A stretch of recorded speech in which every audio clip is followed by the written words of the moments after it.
Hello and welcome to Universus. Today we are joined by a hot crew of professional content creators and players. I am once again, as always, joined by Richard Levi Simp Plummer, and we have two very special guests, which is the current NA regional winning champion Tim Keefe. No, that was last one. The first regional winning champion Tim Keefe, and UFS dad Chris Smith.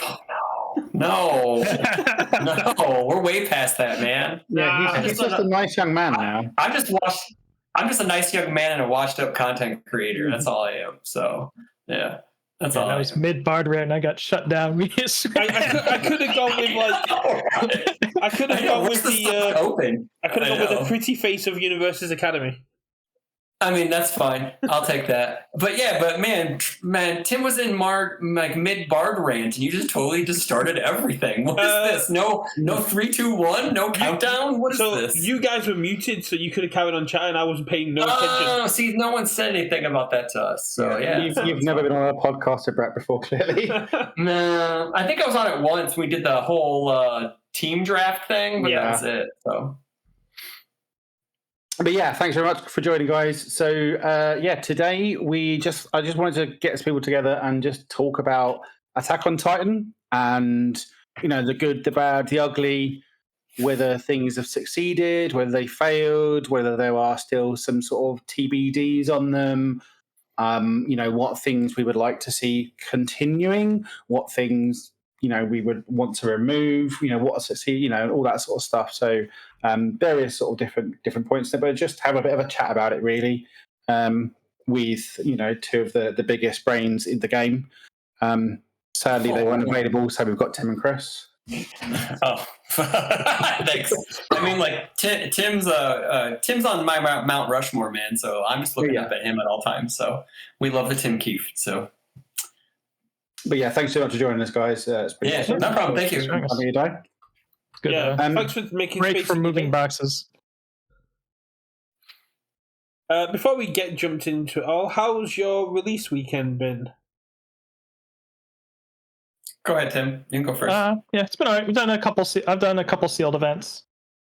I haven't built any decks yet or anything like that. All my cards are at the new apartment, which is not here. Oh, cool! Congrats on the new apartment. Yeah, so that's gonna be. I probably won't actually build any decks for a couple weeks now, but I have a couple things that I want to build, and then we'll get to trying them out and see how that goes. But sale's been pretty good. Smiling Titan's pretty frustrating and limited.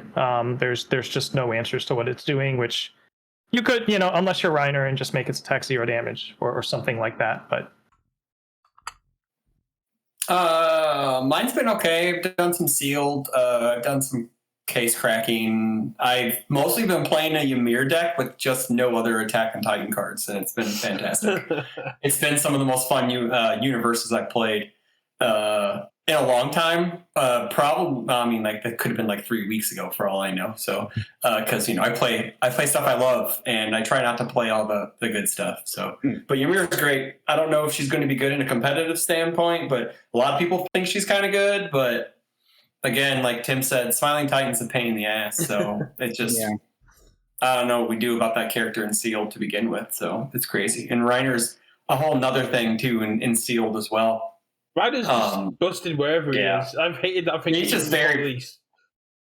just very frustrating to play against. And I think that, I was watching, I don't know, before we get into anything else, I was watching Ace Maneuvers and Let's Talk's little podcast thing Ace Maneuvers put out today. And they were talking about the frustration of how, Magic Standard is the stuff that you don't ever want to play. You don't play for fun in Magic Standard, right? I don't want our game to go that direction because I think, to be fair, in my opinion, this last regional season has been some of the most fun competitive games I've played in a long time. Competitively, I should say. But again, I'm one of those people who just play what I like and what I want, what feels good, opposed to, hey, I'm going to play the meta deck of the day because I've done that and gotten punished really bad before. So, I just try to go with being comfortable with my deck than actually I'm playing best deck in the room deck, so. Yeah, I think that's totally fair. I mean, I think that's always been one of the best parts of this game is the sort of availability of like skill expression and sort of preference expression, and still not feeling out of the games. Like you can play what you like, and it's still reasonably good. Like even if you're playing something that's not the meta, as long as you practice with it, you're still gonna have success. So when it came to the sealed, yeah, I mean, I actually really enjoyed it. Like, I know a few other guys locally really enjoyed the sealed. I think it's one of the like. I'm not a huge fan of sealed in general in the game, and probably just in card games in general, but it's probably one of the better sealeds I've found.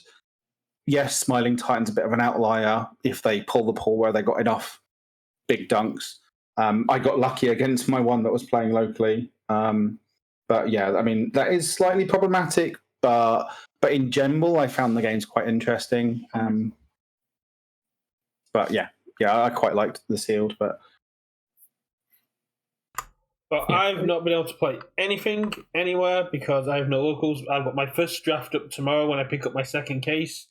Nice. I am hyped to do it. I've got some hot pink and some magenta sleeves because I'm going to be channeling that chaos backup energy. It's always good when you're on theme, right? It's always good when you're on theme. So yeah, I guess leading on from that, then talking about Smiling and Ymir, I guess maybe the first thing we'll talk about is the characters and what we feel about the sort of the array of characters that they brought in, and B, the sort of as part of that the seeming sort of health pool creep that's happening, that sort of started a bit, I guess, with Godzilla and stuff, and has just sort of continued into Attack on Titan. Like Tim, how are you finding like the characters and what they're doing with them? I am a known HP sponge hater. I don't necessarily mind. If they have decided as a team that the damage output is so high that they need to increase the character's health to compensate because there's no real way to put the genie back in the bottle, that's kind of fine. Like, it is what it is. It does mean that some older stuff, the characters that don't have damage pump on their face or whatever, or they don't have access to the big moves that people are using to make these damage spikes, so harsh in their eyes that they need to buff health. Those characters start to fall behind a little bit. You end up with this rat race, basically of like a damage number rat race instead of we've had speed rat races, and we're probably also have one of those right now, which isn't really healthy. You kind of want to get those under control, but once the snowball gets rolling, it's hard to completely stop it. I do appreciate that for the most part. There's not, I don't think any of these characters like slam 3 damage on every move, aside from I guess one of them can discard a card to do it, right? But I think the free stat spam in this set is relatively under control compared to, that's it could be getting worse, right? Whereas like Rodon is like. Yeah. The speed up down getting a little bit of a power creep, right? So at least they're not power creeping the free stats outside of damage reduction. The Reiner's combination of big health and damage reduction, and then more damage reduction is probably a lot. But in general, the stat side of things seems pretty decently put together. Yeah, and a lot of the ones that are pumping stats are sort of gated behind transforming, right? Like Aaron, you've got to have flipped him in order to like sack for 3/3, and one that gives +3 damage on enhanced, right? For once you flipped, so there is at least a certain amount of gating there where you can kill them before they get to that point. But yeah, Chris, how are you finding them? I don't know, like back in back in my day, seven handers had like 18 and 19 health, and you actually felt like I think a lot of it had to go with you felt like you had an advantage over 6-handers and 5-handers back then because you got the extra card and your abilities were usually kind of better. But now, since we have that extra card going second, 6-handers are really 7s going second and 5s or 6s, yada, yada, yada. 7s or 8s, but since the damage is so like crazy now in attacks, like as a 7-hander, you better have some sort of, I know it's like, I don't know if it's Tim or if it's someone else who says, don't tell me about playing a 7-hander with no defensive ability on it doesn't make them viable. I don't know if it's you or Kevin who said that to me. I don't remember. I remember saying that. Yeah. So like, I think that's just like a big faux pas in the community now that all 7-handers have to have a defensive ability to be playable. I don't think that's the fact. I think that's just like the exception, but it doesn't feel like 7-handers are that powerful. But now that 7-handers feel more powerful in this set and Godzilla, and with the health spike, because the damage is so out of control, like Tim said, as long as they kind of curb it but not spike it, I guess I think it's fine. I think it's fine personally because I don't like taking half my health on turn 2 by one attack. Thanks, Smiling Titan. If I'm a 7-hander, so because I think 7-handers are just more fun to play.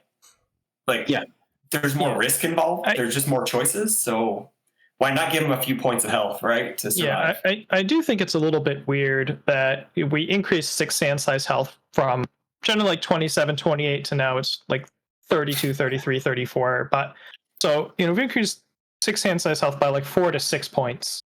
And the 7 hand size health only went up by like 3? Yeah. Give or take? Crazy. Yeah. And I don't understand that. I mean, like, percentage basis or whatever, but if the reason you're increasing health is because you don't think people can avoid taking damage from these big meaty moves, you'd think that it'd almost be the reverse, where we'd see 724s and maybe not 725s, but it'd be like the 7-handers would get up to like 23, 24, and the 6-handers would go, we'd see more 31, 32 and less 34, 35, 36. Yeah. Yeah, and we haven't really seen much in the way of 5-handers, right? And even those, they haven't really increased by much at all. It isn't like Beast Titan's a 33, but you have Byakko at 38. And so by like Attack on Titan standards, shouldn't he be almost like 40, 42? Like, probably. Honestly, like, right? Beast Titan isn't really a 5-hander, though, if you high roll. Be quiet. We've seen your memes. Mr. 13-second box. That's legit. You're in that box was sealed. I like it. But not like, I don't know. Do we see a realm where we get one 5-hander, if even any, a set going forward? Just because it's just better to be a 6-hander in this format, right? It just is in general. Like it has been for, I don't know, outside Travis dunking on everybody in St. Louis with a meme. It's been 6-handers primarily for the most part. How much of a factor does the amount of card draw factor into that? Because with how many found like 1-cost foundations and how much readily card draw is available, a 6-hander problem doesn't really exist since like set 4, set 5. Yeah, I think that certainly factors into it, right? Is that the freer card draw is, the less valuable that extra card is. Obviously, yes, it helps like turn 1 builds and stuff, but yeah, it just reduces that value of that extra card when you can just draw so many cards for free generally. Yeah, I mean, part of it is they've squeezed out. I mean, 5-handers used to be the characters that got 34, 35, 36 health, right? And that was part of the game was if you play a 5-hander, then you get to do some face tanking because you have less cards. So, that was part of the balance of them. And I mean, what are they going to do? Make them 44 health? Like, there are limits. At some point, you need to like pretend that a character like 13 might be able to win a game someday. Like there have been metas historically in this game where 13 would be a really good character. Yeah, but the stats are just where they are now. Is It's one of the things people were saying is that UVS were talking about reducing game time, but now all the characters are coming in with increased health totals. I mean, doesn't that just mean like the attacks on average are what, like 8 to 10? Like after stats on average, 8 to 10. That's a third of your health, fourth of your health pool. So like, I don't know if it's going to go any fast. From what I've heard, Attack on Titan meta is faster than anything we've seen, just because the 8-4, the 4-check attack deck's just slamming a billion stats on everything. But that's something we can get into in a little bit. So sorry, I don't mean to jump ahead, but yeah, that's all good.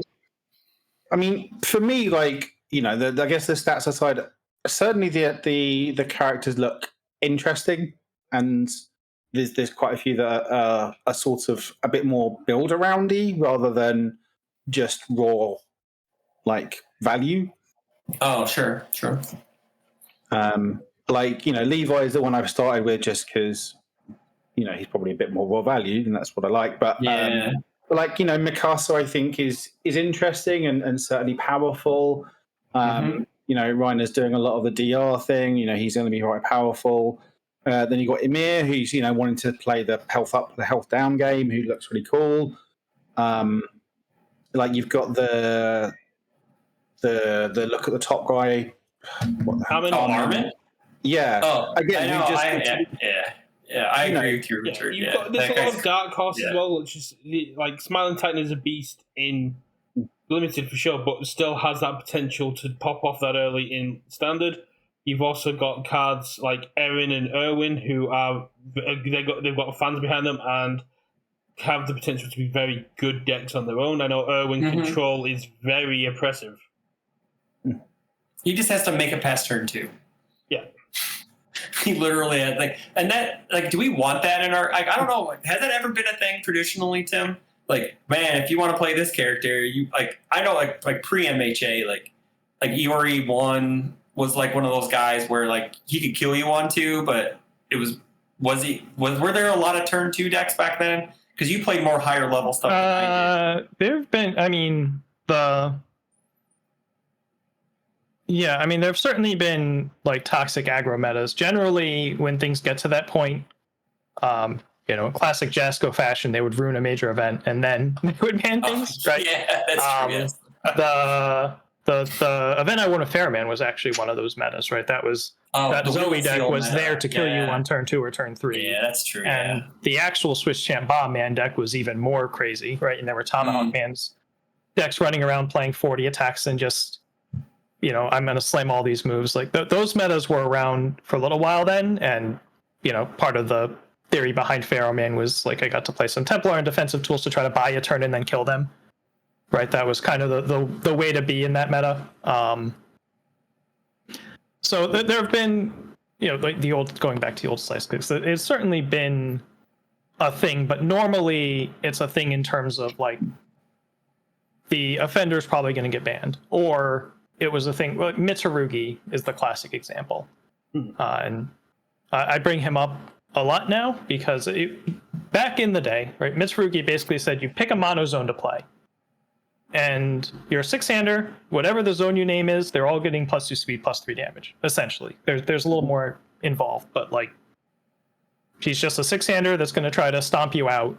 And if he's going to have consistency problems, right? He has to draw a certain well. And there were some creative Mitsurugi decks that had a little bit more of a long game, but basically it was treated like a natural disaster, right? If you play a 7-hander, you might run into a Mitsurugi. If you draw a sight and kills you, like, yep, that's just part of life. But because of the diversity rule, there were only going to be so many of them, et cetera, et cetera. They were never actually going to win an event. And nowadays, one of the things I like to say to people who are familiar with the Mitsurugi age is just like, yeah, it's just like there's 7 Mitsurugis now. Yeah. and that's kind of the way of it. Just to jump on what Tim was saying a moment ago with did run events and then errata and change characters. With the way that events are currently running, we have like this 3-week, 4-week chunk of big events, and then we see the changes coming, which would have been nice before the events, because by the time we get to season 3, we're gonna have all these brand new cards. We're gonna have like when we had the Younger to Go issues, and everyone knew Younger to Go would probably did deserve to get errated.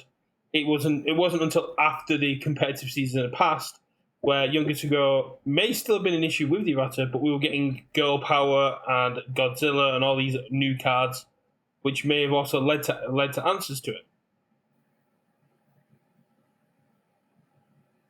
Yeah. Go ahead, Tim. Go ahead. I'll say they don't have character inputs in the UGN anymore, right? So they can't even pretend to have data. And correct. This was old Jasko. It wasn't quite the same because, well, we had PTCs almost monthly. There was something going on somewhere, kind of around the calendar. But sometimes it'd be like, oh, Shane won this 14-person West Coast PTC with whatever latest thing he net decked. Does that make it a problem? I don't know, right? Yeah. I think to piggyback on what Tim said, I know we're kind of getting off topic, but we need to have more events, just period. Because this is the only way we find problems, because by saying we only have basically 3 nationals a year and then 1 worlds and then an invite tournament at the end of the year is kind of crap. So we need to have like almost every region needs to have an event a month. So we can actually have a real meta, so we can actually find out what are problems. And without us screaming to the high heavens on Discord or emailing them or doing what people do nowadays. But like get on a social media platform and go on a talk show and complain about things. But pointing the finger right back at myself. But anywho, but like I think we just boils down to we would find out more stuff about character data and how these health pool totals fluctuate up and down if we had more events to actually properly tune decks to find out what happens in the meta. So I think we should go back to the UGN system of inputting decks for local qualifiers and star championships, because they still establish metas. And if everyone's rocking up in the next few weeks with Mikasa, Smiling Titan, stuff, it gives them data. And I know stars hate it because they have to put in so many deck lists. But that's one of the great things we have now with the UGN thing. We can submit our own deck lists. Yeah. It's just on stars to make sure that's what the decks have been submitted, right? It also keeps people honest, because sometimes you get people playing off simple cards in decks that they just don't belong into local championships. Happened at one of mine. Someone was playing and it was But anyway, that's a different topic. Let's move on before I start getting all old man. That sounds like a video you can make for yourself. No, I've already said that stuff about it. But come on, let's continue. Let's stay on topic. That's a witch hunting video. We don't do those. We don't do those. At the very least, like if there was, character symbol entry, a very, very minimal thing for them to enter, that'll be a lot easier. Just because I think, we did sort of, discuss this when over in Vegas was, part of the issue and the reason they sort of don't want to enforce it is that it puts that onus on the stores and they don't really want to. It kind of, it's a blocker to them running the organized play and they just kind of don't really want that. But like character symbol is nothing. So it's super, it's easy. And whoever has I'm a TO mod on our UGN at the store. I can input everyone's information if I want to. Like if I can walk around and do it myself off my phone. So it's super easy to use. And I don't know. I know people are adverse to technology. I'm old. I've accepted it. So just everyone else should accept it too. I'm going to try and get us back on track. We've just had a cheeky leak of Jin and June, who are the Clash characters that are coming up in October. How do you feel about them compared to Mikasa and Levi from the Clash decks we got this time around? I want to say if we would have gotten a normal 630 of the Mikasa and Levi with the same abilities in the deck along with the other characters, they would be fine. You can sort of have a 615 and a 630, so a new player can go, have a quick game, have quite a long game, and can then also just picked up a main set Mikasa, slap that on as well, and gone, this is now the same deck with even more abilities. Oh, I mean, it doesn't even need to be the main set. It could just be the same character in the Clash deck, but a 6-hand size 30 health character. That's fair. Just have that in there so they can learn with the Clash deck character, toss that in the garbage because no one's going to use it unless they want to win Justin Birch's money. And then they go ahead and play the 630 with the one ability in the tournament. But and I'm pretty sure, Brett, you've seen this too in your case polls. There are so many extra UR characters that you can just pass them out like candy at your locals to anybody who needs them. So I don't know. Yeah, I appreciate the idea behind character rarity. I don't think it is manifested in any way that matters. Does anybody know? If that? Oh, sorry. I'm gonna take advantage of this right now. I'll just quickly jump in mine and you can go yours. One of the best things I found editing like the big 9-person crossover episode we did in Vegas was some of the people being like, I love character rarity. I love character rarity. And I think it's going to be great for the game. And then seeing like the reactions when they're talking to the communities, being like, I absolutely hate it. It's like, that's a massive change from the initial reaction. I think that, correct me if I'm wrong, does that count towards your ultra rare and SR pulls in the box? Not that I'm aware It of. definitely feels like it because I've had boxes with 4 ultra rares and 3 ultra rare characters.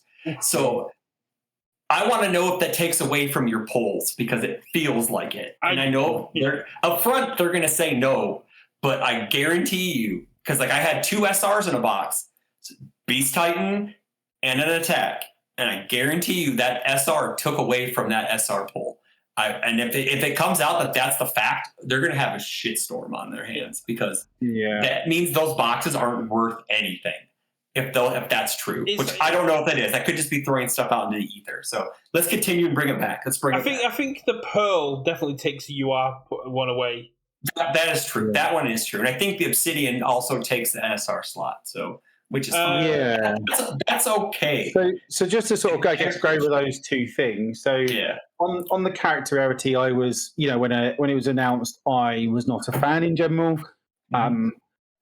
As it's sort of played out, for me, who tends to buy, just a couple of boxes, it's been meaningless, as Tim says. Like, I've got all the characters. It doesn't do anything.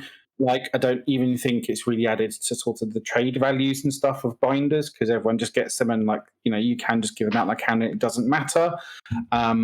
If anything, it might add a bit of to someone who buys like a couple of packs a week or something, like a more casual player. Yeah, but I don't really think so. I think it's sort of a bit of a non-event. No.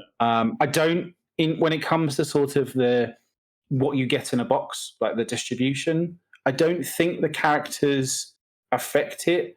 I do think we've got not quite as bad as what Jetburn was, but I think we've got a bit of the collation's a bit screwy. Like I've had, I've opened. I forget what we got. So we opened 3 boxes. So there was my first one, which had 4 ultra rares, a Pearl, Obsidian, and a Secret. And then the one we did on stream, so the one UVS gave us, which was 5, a Pearl, and a Secret. And then I got another one personally, which was 5, a Pearl, Obsidian, and a Secret. So there doesn't seem to be any sort of consistency about like the number of hits you get per box. So I think there's a little bit of collation issues going on. Again, I don't think it's anywhere near as bad as Jetburn was, but I know certainly some of my locals have had weird boxes where they've had like 2 or 3 SRs on them. So not ideal. Yeah, I think the casual player, I buy 2 packs a week appeal of high rarity characters would possibly be there if their high rarity characters looked like high rarity cards. Yeah. You could line up all these cards. I would never be able to tell you that Beast Titan's the secret rare.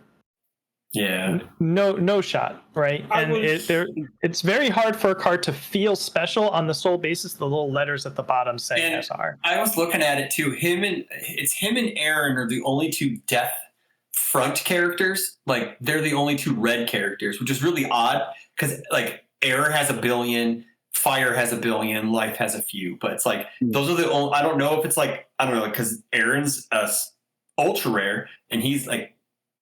Could we just? I know like they have alt arts and that's why those guys didn't have foils, I guess, in the set, but everybody else can be foil in the set, which you just gotta pull them. But like I don't know, like I think they should have just left the characters alone. And just not done the rarity. I know they said it was for draft purposes, and they've already thrown draft out the window with this set, so we already know that. But yeah, that's all I got to say about characters and health pools. So to quickly jump on Chris said that I did message Gail to ask about it when I found out the Beast Titan wasn't foil. And anyone who has an alt art character, you cannot get a foil version. So no Armin, Levi, Mikasa, Eren, or Beast Titan. You can't get them foil base form, which is a shame because Zoe told us about how it's the character with the matte background now that's foiled to highlight them. I think that'd be really cool on those characters. I do want to say though, because I don't see it on our list, the alt art characters are fantastic. Yes, the texturing, the art. Yeah. Why couldn't we just have all that for the characters to begin with? I get it. I don't know. I know it's the manga cover, right? If I'm not mistaken. Those are manga covers. Promotional posters. Okay, they look amazing. Like when I pulled the Mikasa out of my one challenge, out of my pre-release pack, like you could feel it. You can actually feel the texture in the card, which is something we've never really done before in our game. Yeah. It's super cool. And I'm just like, why can't we have that at all times? You know, like why can't that just mean that's what an ultra rare character means? Is exactly it's clearly more special than the other one. Mm-hmm. Yeah, because I mean, just going back to like just look at the air characters. Like again, Marco and Mikasa, one's a common, one's an ultra rare. They look the same. You would never tell the difference, right? You just have Mikasa's big face in front of you. It's just a zoomed in big forehead. Yeah, or like Levi and Marco. They basically look exactly the same character, apart from there's different text. You know. Yep. So I mean, I understand they want to have like the special treatments for like the collectors. The collectors, but also for like have them as being like the hits, like and that's fine. But yeah, I think having some, if they're gonna do character rarity, having some distinction up the rarity, whether that's foiling, whether that's like bordering, whether that's like the kanji in the background is different, however they want to do it, but have some distinction so they do feel that little bit special would have been good. But yeah, I just think the character rarity has basically been a non-event. I mean, like, this is at the point where we start taking our notes down to write a really, really nice email to UVS Games, not in a malicious way, in a nice way to present feedback. Because this is what I tell people. When you complain into the ether and shout out into the void, they just ignore you. But when you write something very professional and you send it to them, they'll probably take the time to read it, you know, because no one wants to be yelled at. You know? Well, I mean, Bill said he does listen to our podcast on, like, you know, twice speed in the car sometimes. So, you know. Oh, baby. Woo, boy. You guys are famous. Bill said while we were in Vegas that he listens to us on twice speed while he sorts through his cards. I mean, like, that's what I suggest in my videos for YouTube. Listen to me at 2 times speed to talk about absolutely nothing. It gets through the video faster. Please. Yeah, listen to us while you're sleeping. Get that time up. Get that time up. So I guess we'll move on to some of the new things they've introduced to this set. So I guess we'll start on the big attacks. So like your sort of 7+ hits, 4 checks. Yeah. And how we feel about them in terms of, I guess, whether they're successful, whether they're cool, whether they're good, whether they're problematic. Can I go first on this one? Sure. I don't know how Tim feels, but man, I'm conflicted, right? Like, on one hand, some of them are cool, some of them are broken in a just like they just feel like they're super like ultra tuned. I hate 4 checks. I don't think attack should have check no more than a 3. But I get why they did it. But it's one of those things in the set. Like, I just don't know how I feel really weird about it because, like, take Ravages of War for instance. Like, that's my pick for best 4 check attack in the deck in the set because it rips a card from hand, it rips a momentum, it rips a foundation from them. On turn 2, that can just like cripple people, right? And they don't get to play the game anymore. And it's going to hit you. Yeah. If you're Smiling Titan for 1, it's going to hit you. It's a 12 high 12 unless you have a reset. I'm sorry. The guy playing Smiling Titan, my pre-release, opened 2 of those. Yeah, that did he win your pre-release? No, because he got really unlucky. I got really lucky against him, basically. Cool. All right, congrats for you. But man, that guy should have won easily. But anywho, it just feels like. Go ahead. You can go ahead, Tim. I feel like talking about like the big attacks as a conversation topic. I think we need to take Smiling Titan out of the picture. Okay, that's fine. Because yeah. To whatever extent, Smiling Titan doing like really annoying non-interactive things is a Smiling Titan problem. Yeah. Okay. So to bounce back then, they're cool. I'm afraid of how they're going to turn out in the meta just because you could just casually just play one, commit your board, and then build out, and then your opponent may have to have an answer for you. It's hard to answer these cards on turn 2 for the most part.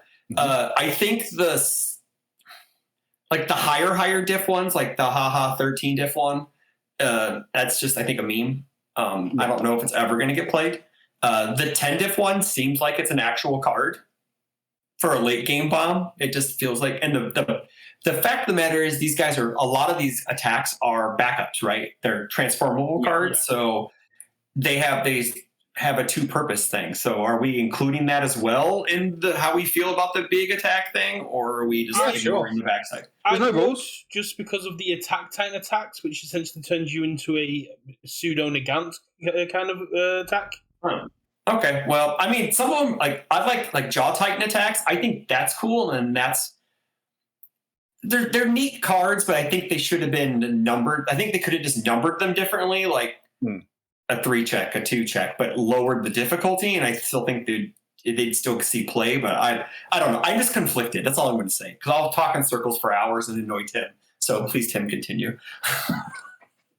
Yeah, I think that I like the idea of saying if we put a 4-check on our really high difficulty moves, people might play them, right? Because nobody played like what Lurking Terror or whatever it's called. It doesn't really seem to matter too much what you do unless you literally put win the game on a card or something. They're not playing an 8-3 unless they're cheating. You know, Shishi Wakamaru or something playing Dragon Flare's a classic example, right? Yeah. And putting a 4-check on them gives you an avenue to try to make these cards that people might play without them necessarily being overwhelmingly powerful. I think the particular designs in this set are a lot of them are misses, I would say, where a lot of them just boil down to being stat sticks with maybe a niche ability or whatever. And the thing about stat sticks is people are just going to pick the especially for like a high difficulty attack slot, they're just going to play the one that matters. You know, whatever the one best one they can play is, and the other 20 just are irrelevant. So, you know, I think we'll get to a situation where unless somebody is able to construct, you know, Smile Titan aside, the like 4-check, maybe 7 difficulty 4-check theme deck, which has like a couple pieces in this set, but doesn't really seem to have everything it needs. By and large, people are going to pick, you know, there's going to be 2 or 3 of these that see play as, you know, people who want to have this like late game 2x type of option, unexpected outcomes probably. Yeah, that one seems. You know, maybe the giant throw, maybe Ravages. We'll see a little bit of play, and then the rest of them are just going to kind of sit in binders.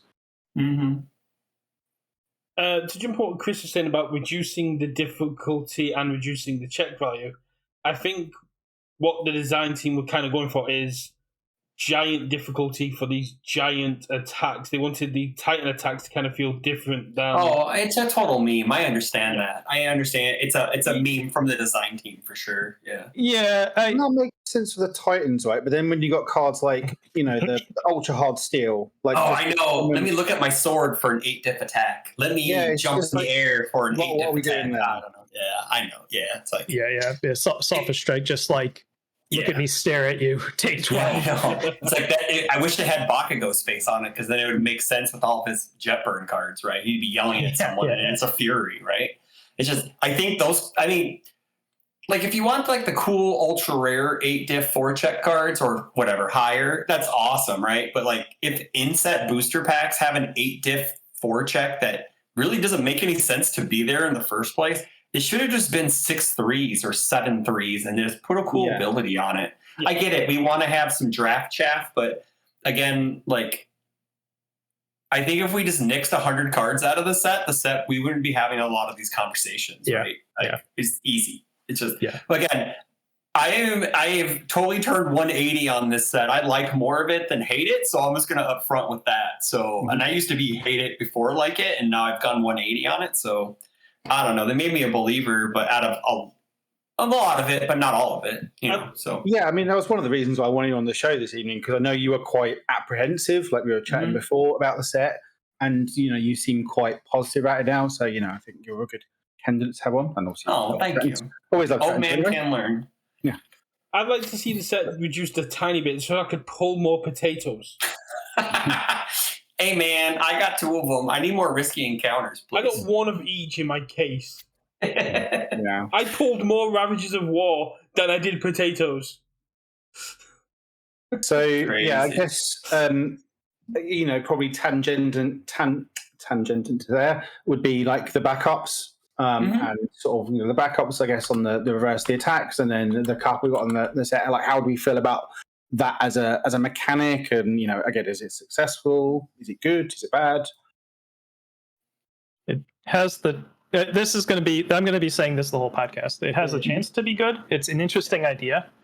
I think it has some merit. I think on its face, I think backups are a better card type than assets. I wish they deleted assets and replaced them with backups. I also wish they designed backups in a way that made sense in that context.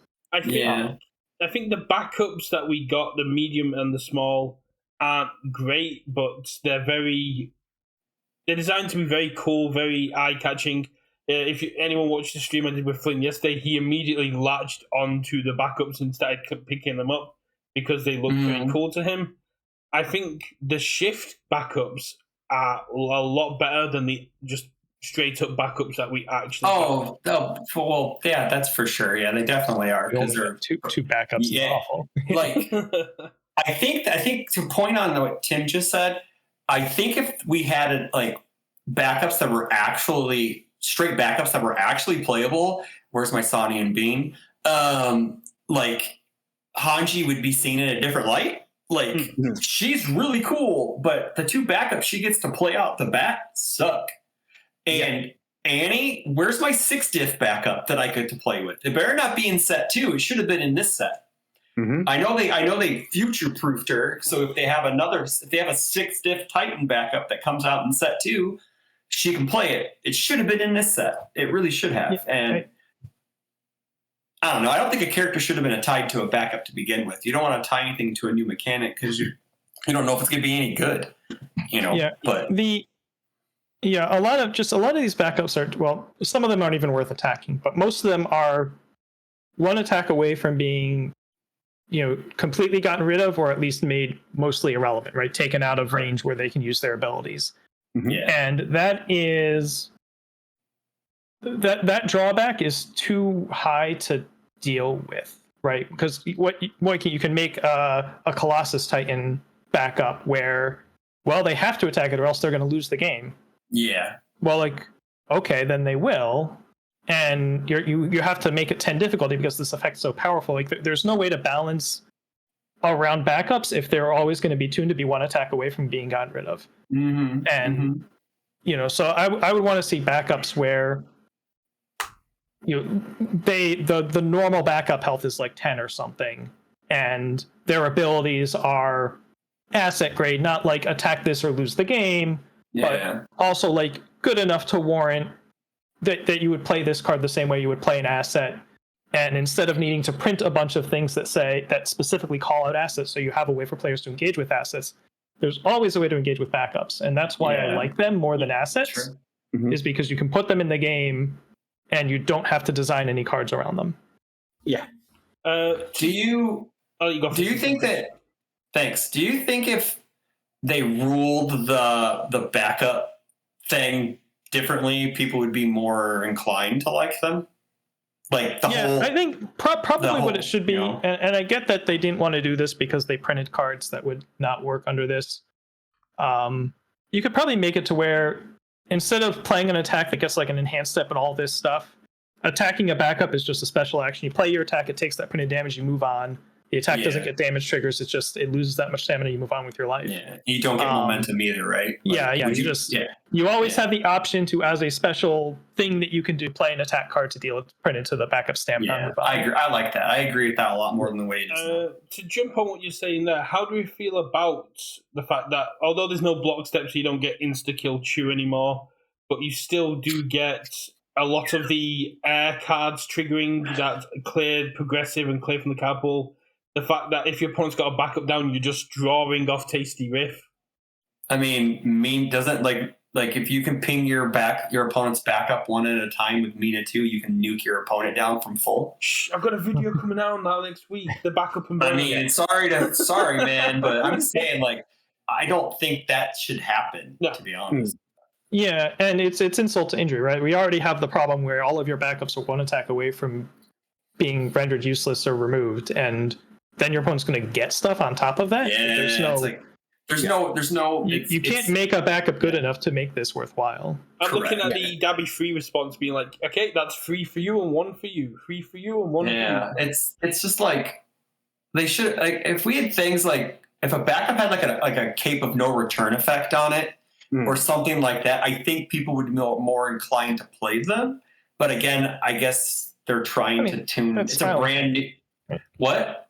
A smile. Oh, is it? Is it really? I don't know. I haven't read it. Well, it has to get out onto the field long enough to activate its form. Oh, because it says yeah, you have to attack it itself, right? Okay. Yeah, but okay. So that's basically capable of no to, return. So yeah. But that just allow them to just set off their on damage triggers. If my opponent plays this my entire ability, I can lead off with Tasty Riff knowing I'm going to draw more cards.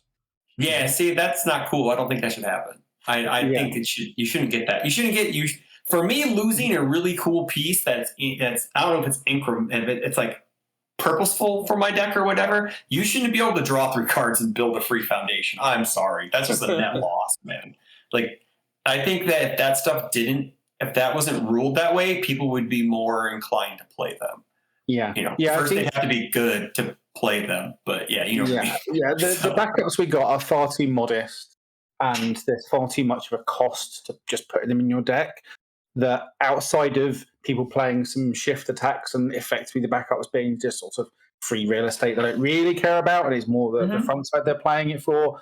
Yeah, I don't see them having any sort of impact. Like, I do want to say one cool positive thing about them, though. I had a brand new player who demoed the night of our pre-release, pulled Hanji, and pulled both backups. No. He had a blast. He didn't win any games, but he had a blast playing a thematic Hanji deck because she's the Titan girl, Yeah. I mean, we do have a way to protect backups through deflect, and I was very surprised that Attack on Titan had no deflect cards. Because that's just very weird. I'll let you go, Tim. Yeah, I was gonna not talk about deflect, but I mean, who knows what the parallel timelines on the development process on these was? Maybe we'll see deflect in AOT too.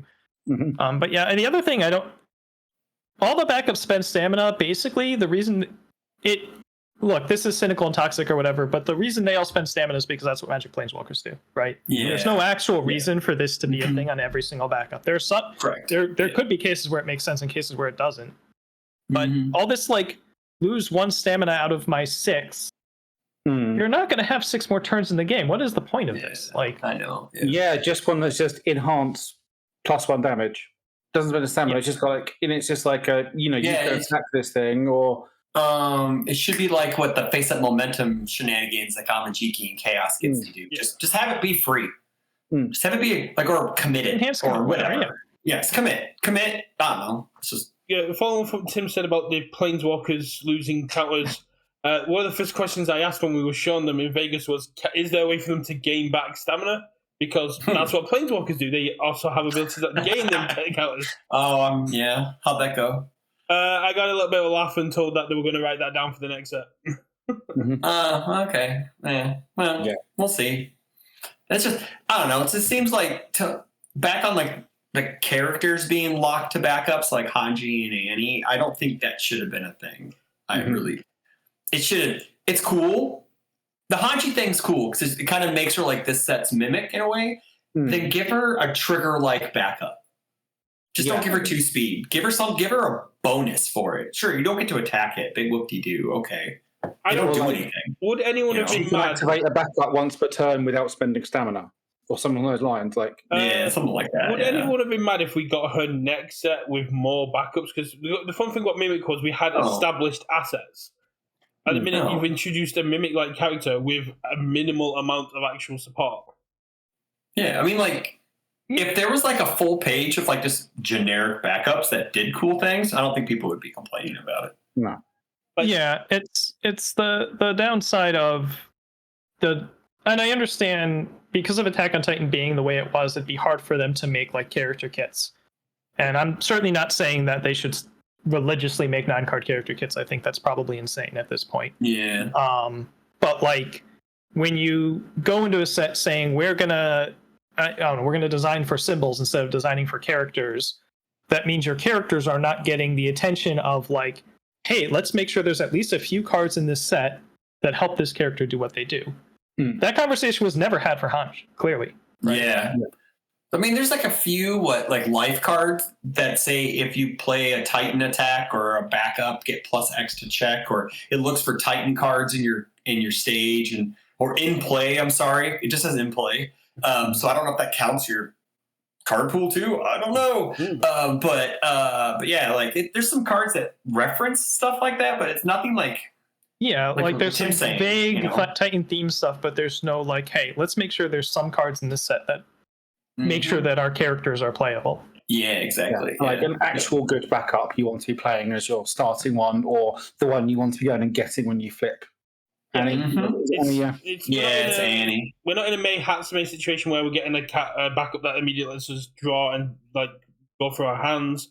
We're not in a Mimic situation where we're getting cards that where we got backups that influence our end game. We just kind of got these two very mid backups that are essentially the best thing about them is they're technically foundations on turn one.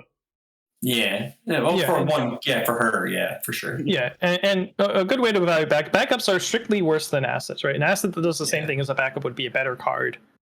You would never play these two backups if they were assets. Correct. In a million zillion years, they're some of the worst cards ever printed, actually. Yeah, right? they are. At least in 2010. It's something Mr. Hardman said as his weekly shout out, that an asset has to be incredibly good for him to consider putting in a deck anyway, and he hadn't really seen any backups that made him feel that way. Shift attacks are different, but the backups were like, if they're assets, they just don't get to go in a deck. Well, Mike won't play anything that's not Altart or Foil anyways, and they don't come in either of those, so I wouldn't take what Mike says to heart. Don't get him started. So. He's so upset that some of these cards aren't XR. Mm-hmm. I know. Okay. So we move on to the next one. Move on to Blitz. Yeah, so Blitz certainly has been quite divisive locally. Mm-hmm. I would say the overwhelming has been fairly negative. Okay. Like, not I hate it, apart from a few people who are always drama queens about it. But they know who they are. Jesus, Richard. Calling people out. Come on. Oh, yeah. It's a friendly show, I thought. Yeah, it's generally been like fairly negative. Is that, you know, the main question is, why are we doing this and what are we gaining from it, right? And I think certainly there's been a couple of sort of little demos where actually Blitz has been maybe more complex than just learning enhances and hasn't really necessarily helped. And you know that was obviously when we went to Vegas, that was the big driver, was we think Blitz is better as a learning tool and getting new people into the game and learning that way. So, like, how have you felt about it? Like, for me, like, just playing with it, it was fine, but just felt like these could have been enhances and they also would have been fine. And yeah, I'm not overly convinced with it that it's either a good thing or, like, I don't think it's terrible, but I'm not necessarily certain it's achieving what it's trying to do. Yeah, Tim, how are you feeling about it? Yeah, I am a little bit mixed, but I still like the idea of you play your attack and it just does its thing. I think perhaps trying to make it into like a new timing that it has this like indirect word blitz, or it's not really obvious what's going on. Drawing it down a little bit, right? If it just said, like, if they had shorthanded it in some way to, and this isn't exactly how they would do it, right? But say it just said on play. Imagine if you could just shorthand this to on play, comma, do this. And every new player reading the card knows exactly what it does and understands that when they play this card, it's going to do this thing. They don't need to like learn what blitz means, and you don't have to have blitz reminder text on every freaking card, making all the text boxes look way more complicated than they actually are. And printing the wrong blitz text. And printing the wrong one. And also, like, having blitz try to replace enhances on attacks wholesales has not made any sense, right? There's even in this set, there's cards that are like that. They're using so many more words just to make this a blitz instead of making it enhance with a cost. Like, yeah, correct. Yeah. And you know, there's some cards that would work totally fine if it was enhanced, and therefore you could order it correctly, but you can't, so they don't really work, kind of thing. It was interesting to hear what Richard said about people when you were doing demos finding it harder with blitz. I spoke to main deck Dan after Gen Con, who's like friend who goes with Gen Con, said he found this demo a lot easier because of blitz. I spoke to my friend That Megan.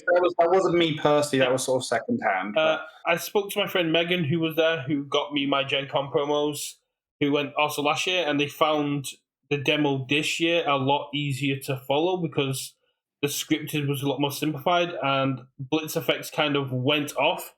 And then because they don't really know, even it'd been a year since they last played, so they didn't really know much what was going on. They could just focus on the foundations. They didn't have to worry about effects on the card as and when they needed to use those. So it did make it a lot simplified and a lot easier for them to follow the flow of the game as essentially a new non-player. But I guess it's one of those things that to each their own. Some people are going to find it easier. Some people might find it harder, and some people are probably going to be so adaptable it doesn't make a difference if it's in a Enhance or a Blitz. They're just going to be able to follow along.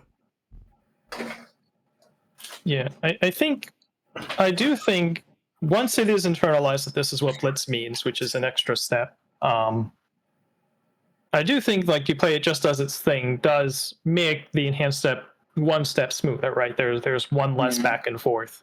It doesn't stop my local newer players from scanning every single foundation in their stage, every enhanced, right? Yeah. So it only helps so much. I do think, but like in a demo experience where most of the foundations are blank, you're going to feel the difference for sure.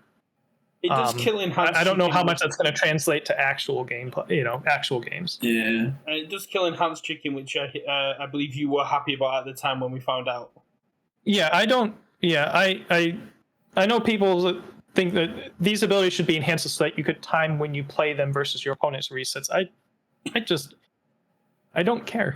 I don't. Yeah. I don't think like dancing around resets is an integral part of the game.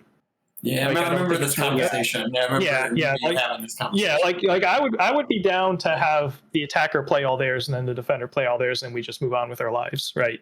Yeah. Like, don't give them ideas, Tim. Don't give them ideas.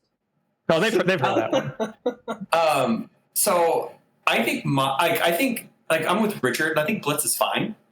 My biggest gripe about it is when I go, I blitz, your blitz. And then I ask my rival for their blitz, and they're like, "It's not a defensive thing, dummy." And I'm like, "Oh, my bad, my enhanced." Then it's a funny back and forth, and it kind of like breaks the ice a bit, But I don't know, like we'll get used to it. It's fine. We'll get used to it. It's like and if it's an AOT only thing, that's fine too. It's not that big of a deal, and it will move on, and we'll learn, and we'll adapt. We've always. We got mad when the text box got moved around, when the keywords were on the bottom, and then they got moved back up, but we adapted. It's like, we're smart. But we're smart in general. And, it's a game, man. It's like, just relax, take a chill pill, and then just say your blitz after your blitz, and then you confuse your opponent, and then, do whatever you want. Win that mental game. To quickly backtrack To quickly backtrack to backups, there's one thing we didn't actually discuss, which you just brought up there. A lot of the cards do say Titan backup. Do we think we're going to see backups moving forward? We have got a video about backups in MHA with things like Dark Shadow and the previous uses of One for All. But do you think I've seen that argument that I don't know, man. I don't want them to be backups. I don't. I don't want them to be tied to transformation. Is what I'm saying. Like they could be cool. Let's go with Tim's idea and turn every asset into backups. So if they're like that, that's cool. I just don't want them to be tied to a transformational thing. Because we know that Dark Deku, I don't like that name, Vigilante Deku transforms, right? And I just don't want him to be like, if you have all kabillion users of the power, you get to transform. No, I don't want that. You can do cool, cheeky one things, or heck, I'm pretty sure they're going to be foundations. You get one foundation to this guy, one foundation to this guy. One guy's an attack, whatever. Nanashimura is a freaking action, or whatever. I think Nanashimura would be better as a foundation, just like commit. Oh, be quiet. We're not here to discuss this. No, shush. We'll get you back for that. We'll get you back if we can debate what they should be. I think it is. From a macro long-term design perspective, I think it is worth trying to find a better card type than asset. I think, and it's worth trying to find a better card type than action. I think both of those from a big picture game design perspective, are not good card types. Okay. I think assets are too similar to foundations, right? They're just foundations that don't pass checks, and that doesn't warrant having a separate card type. And I think actions are, we know how convoluted they are, right? Well, like back in like the very fledgling days of this game, assets were mostly items, right? They were like equipment pieces on the fighters assets. and stuff like that. Yeah, assets existed because Soul Calibur was one of the, well, not solely, but like it made sense for every soul. They have their weapons, and I guess one of the things about backups is that they feel like they're locked to being people and not items. But like you could have items that are foundations. It's fine, right? We need to keep assets though, so I can have my engulfing lightning asset eventually. I'm down. So if they want to use backup, if they want to iterate, assuming that they are willing to iterate on sort of how they're designing and developing backups and maybe tweaking the rules around them, and that's how they're going to improve upon the asset card type, I think that's fine. They could also come up with another, not an asset card type that they want to try out at some point, right? There are ways. I think I'm glad for some of the experimentation of this set, just in terms of like opening some of the doors, right? Like, okay, we're gonna see if we can find a better card type for this. I agree. I do wonder if they're going to continue with Blitz, and just generally how it's succeeded. Like, I guess across the board, obviously I have a very small microcosm of how things have worked, right? I think we all do, to be honest. But obviously, we're all very much entrenched players, and I think, again, like Chris was saying, we'll get over it. It'll be fine. But it's just, for me, it's like, is adding this extra kind of keyword in helping newer players? If it does, then great. But again, some of this stuff, we are still obviously in infancy in terms of Attack on Titan being in the world and the things it's doing, right? So there's still a certain amount of this which is a bit wait and see-ish. But well, to be fair, the set's only been out for like 2 days. Yeah, to be fair, so let's give it some time, right? Pre-release notwithstanding, and the pre-release at Gen Con notwithstanding, we got time. And then we have people playing on TTS since like 3 months ago. But it's whatever. It's just people will get over it. They'll learn. Like come on, man. It's just It's not playing Zhanghua. That's all I got to say. It's fine. I can't play like that. She's too difficult. So let's go. But it's a little unfortunate that they backed off of the mandatory thing, just in the sense of, because what I want to say about Blitz is like it can stay around long term, and we can just any ability on an attack that you're basically always going to play, like 99% of the time you're going to play this, could be a blitz or a response or a static or something, and just get it out of the like back and forth where the new player is sitting across from me that scans all of their cards on every enhance. The less times I have to say, pass it's your enhance, the better. Do you think that in design at first, a lot of these blitz effects were just statics? Like, not all of them, but like a good majority? I mean, who knows? I mean, like, that'd be interesting to know, like, because it's kind of what it seems like. A lot of them were like, well, like, this just could have been a static, or this could have just been a response. But, it's fine. Like I said, we'll get over it. I think it's certainly something they've been playing around with, right? Trying to sort of see how they can work it. Like you can look at some of the stuff in Goal Power, some of those card attacks that just have statics that do a thing that probably could have been a response or enhance or whatever. The same thing in Critical Role had some of those too, right? Bolt, right? Sniping Bolt had that, Yeah, so I think it's definitely a problem they've been trying different things to address.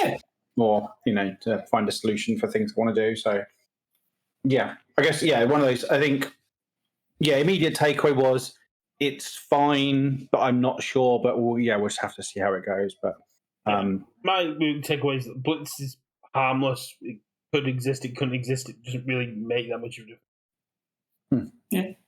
For new players, I think it's great, but I don't like. I jump on what people say, but I don't like the fact we didn't get any enhancers on attacks. I think there's some attacks. We got some. They're called keyword enhances. We got keyword enhances. We got combo potato. Yeah, I mean the fact that they're willing to put combo, they have to be willing to put combo enhances and stuff like that on, and EX and stun and stuff have to be enhances. The whole all or nothing. We're just never going to put a plain enhance on an attack is really silly. It's just It's just it self-evidently makes them look bad, right? Yeah. It's just it obviously doesn't make sense, and they're doing it anyway. Yeah. I mean, they'll probably. I mean, in theory, like not to put the cart before the horse, but like the Tekken cards have enhances on them. But again, we don't know if we they were designed at the same time. Yeah, we don't know if they're going to stick with this or not. Yeah, right? Yeah, we don't know. So that's I think it's like I think the general feel of it is, hey, just wait and see. I mean, the Tekken cards are also free symbols with no attunement, so we don't know. Oh, shush! We're not here to review them. We're here to talk about Attack on Titan. I mean, I keep bringing them up. We did also get the best ability in the game, which was combo potato. Mm-hmm. That's the only enhanced. And on what Brett just said, how do we feel about the general feel of the cards? Like, it's the next topic. So we're talking about potatoes. We can talk about the general feel of the cards. Let's do that. Yeah, I mean, so I guess for me, artwork and like the look and the sort of vibe of the set, I really dig. Like, I am not an Attack on Titan or frankly an anime / manga person at all, really. No, you're a wrestling fan. We all know this. Exactly. But I really like the feel of the set in terms of like the look and feel and sort of the art design and stuff.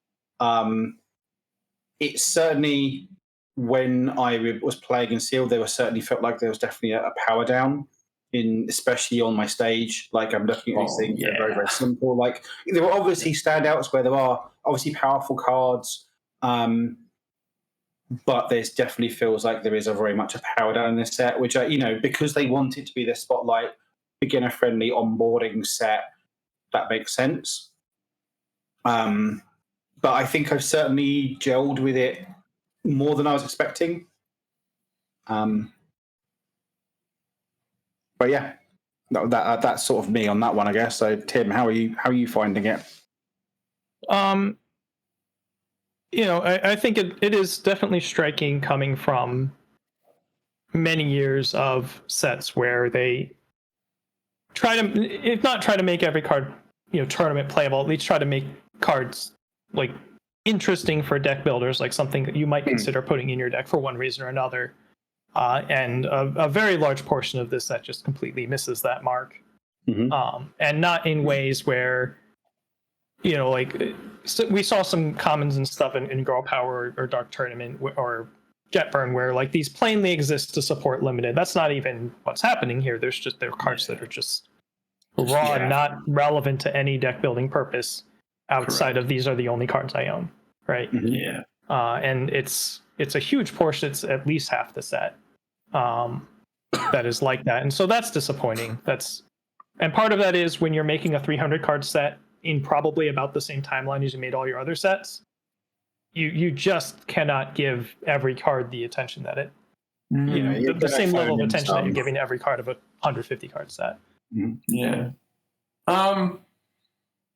I guess as the one person here who didn't get to go to the summit, I had the most negative reaction to everything at first. We all know this. I was very public about it. I've also been very public of my walk back, so I ate my crow. And the art, I wasn't design with not. I'm going to do this in steps because it was like a grading process in a way. The art I was probably the most critical of because I just didn't like it.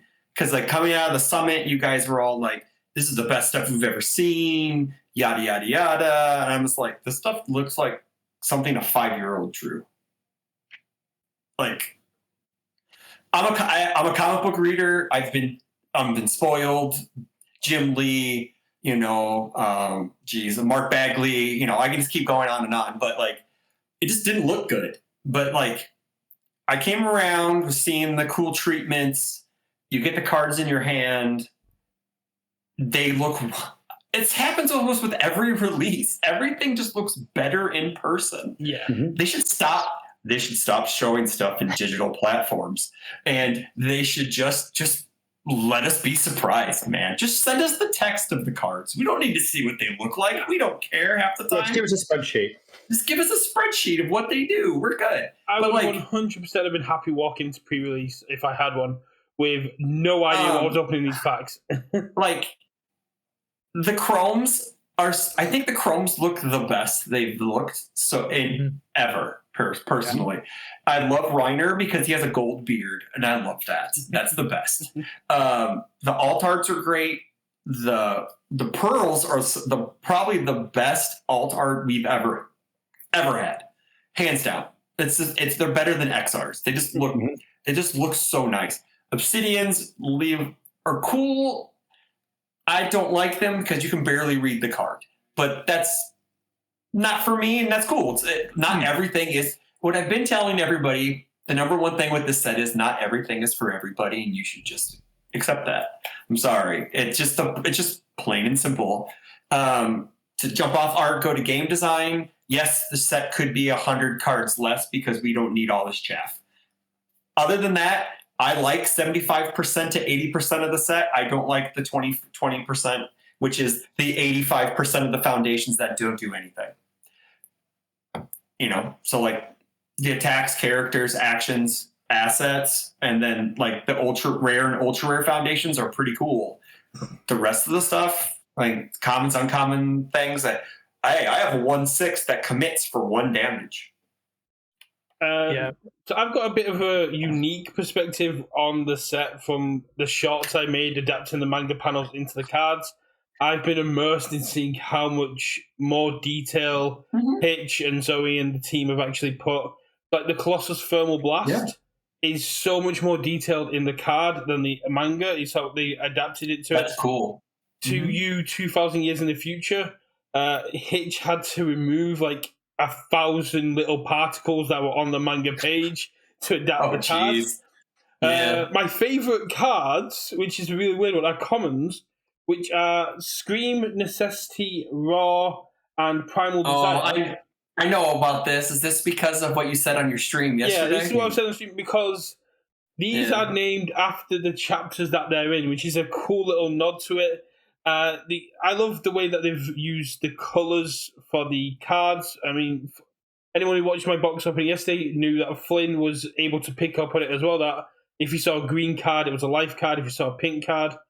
But like the shading of things like Night Terrors is just beautiful. I want Night Terrors as a playmat. That is just an absolute you're a disturbed individual. That art is creepy. It is. Yeah, I mean, on those 05s, like they're cool as a concept, like the things. Yeah. Obviously, it's depressing how they're all wildly unplayable, except possibly the fire one because it's like a 0 diff on fire, and they just don't have any. I mean, if this is a reset, if they just say 05s going forward are going to do either nothing or close to it, I'm fine with it. Yeah. Right. This is if we're going right back to surviving the final or whatever next set, then But I mean, like I don't mind them being blank. Maybe give me a different block spread on all of them instead of all being mid. Yeah. Since pretty much you have to play 2 of them in every character anyway, so give 1 a mid and 1 a low or something like that. I don't know. I mean, Raw's a high. Okay, that's the only one that actually is not mid. So, yeah. That's another weird thing. I appreciate the sentiment behind all of our low attacks block low and all of our high attacks block high and so on. Right? I've seen that mix people. I don't think it's a teenable large scale thing. No, it's not. No. I don't think you can really just keep doing that for maybe do that on like your commons and uncommons, but not only do we occasionally design the like play highs character or whatever, and you could just say we're going to stop making those, but I think the monozone lists already have the drawbacks of being monozone, and I don't think we need to make them punished even more. That seems excessive. I think it's. I don't mind punishing Falling Skies decks. I don't mind it. Well, sure, that's just because of what Falling. Yeah, it's because of the specific cards, Falling Skies. Right? Yeah, exactly. Yeah, for sure. I think it's sort of like. Though. I mean, Connie loves monozone decks. There's a meme going around about counting Connies because he shows up everywhere. So be careful. Count your Connies. I was legitimately disappointed I didn't win your Gen Con Connie. I know, but there's another one too. There's another Gen Con Connie. There's 2 of them in that set. So excellent. But anywho, like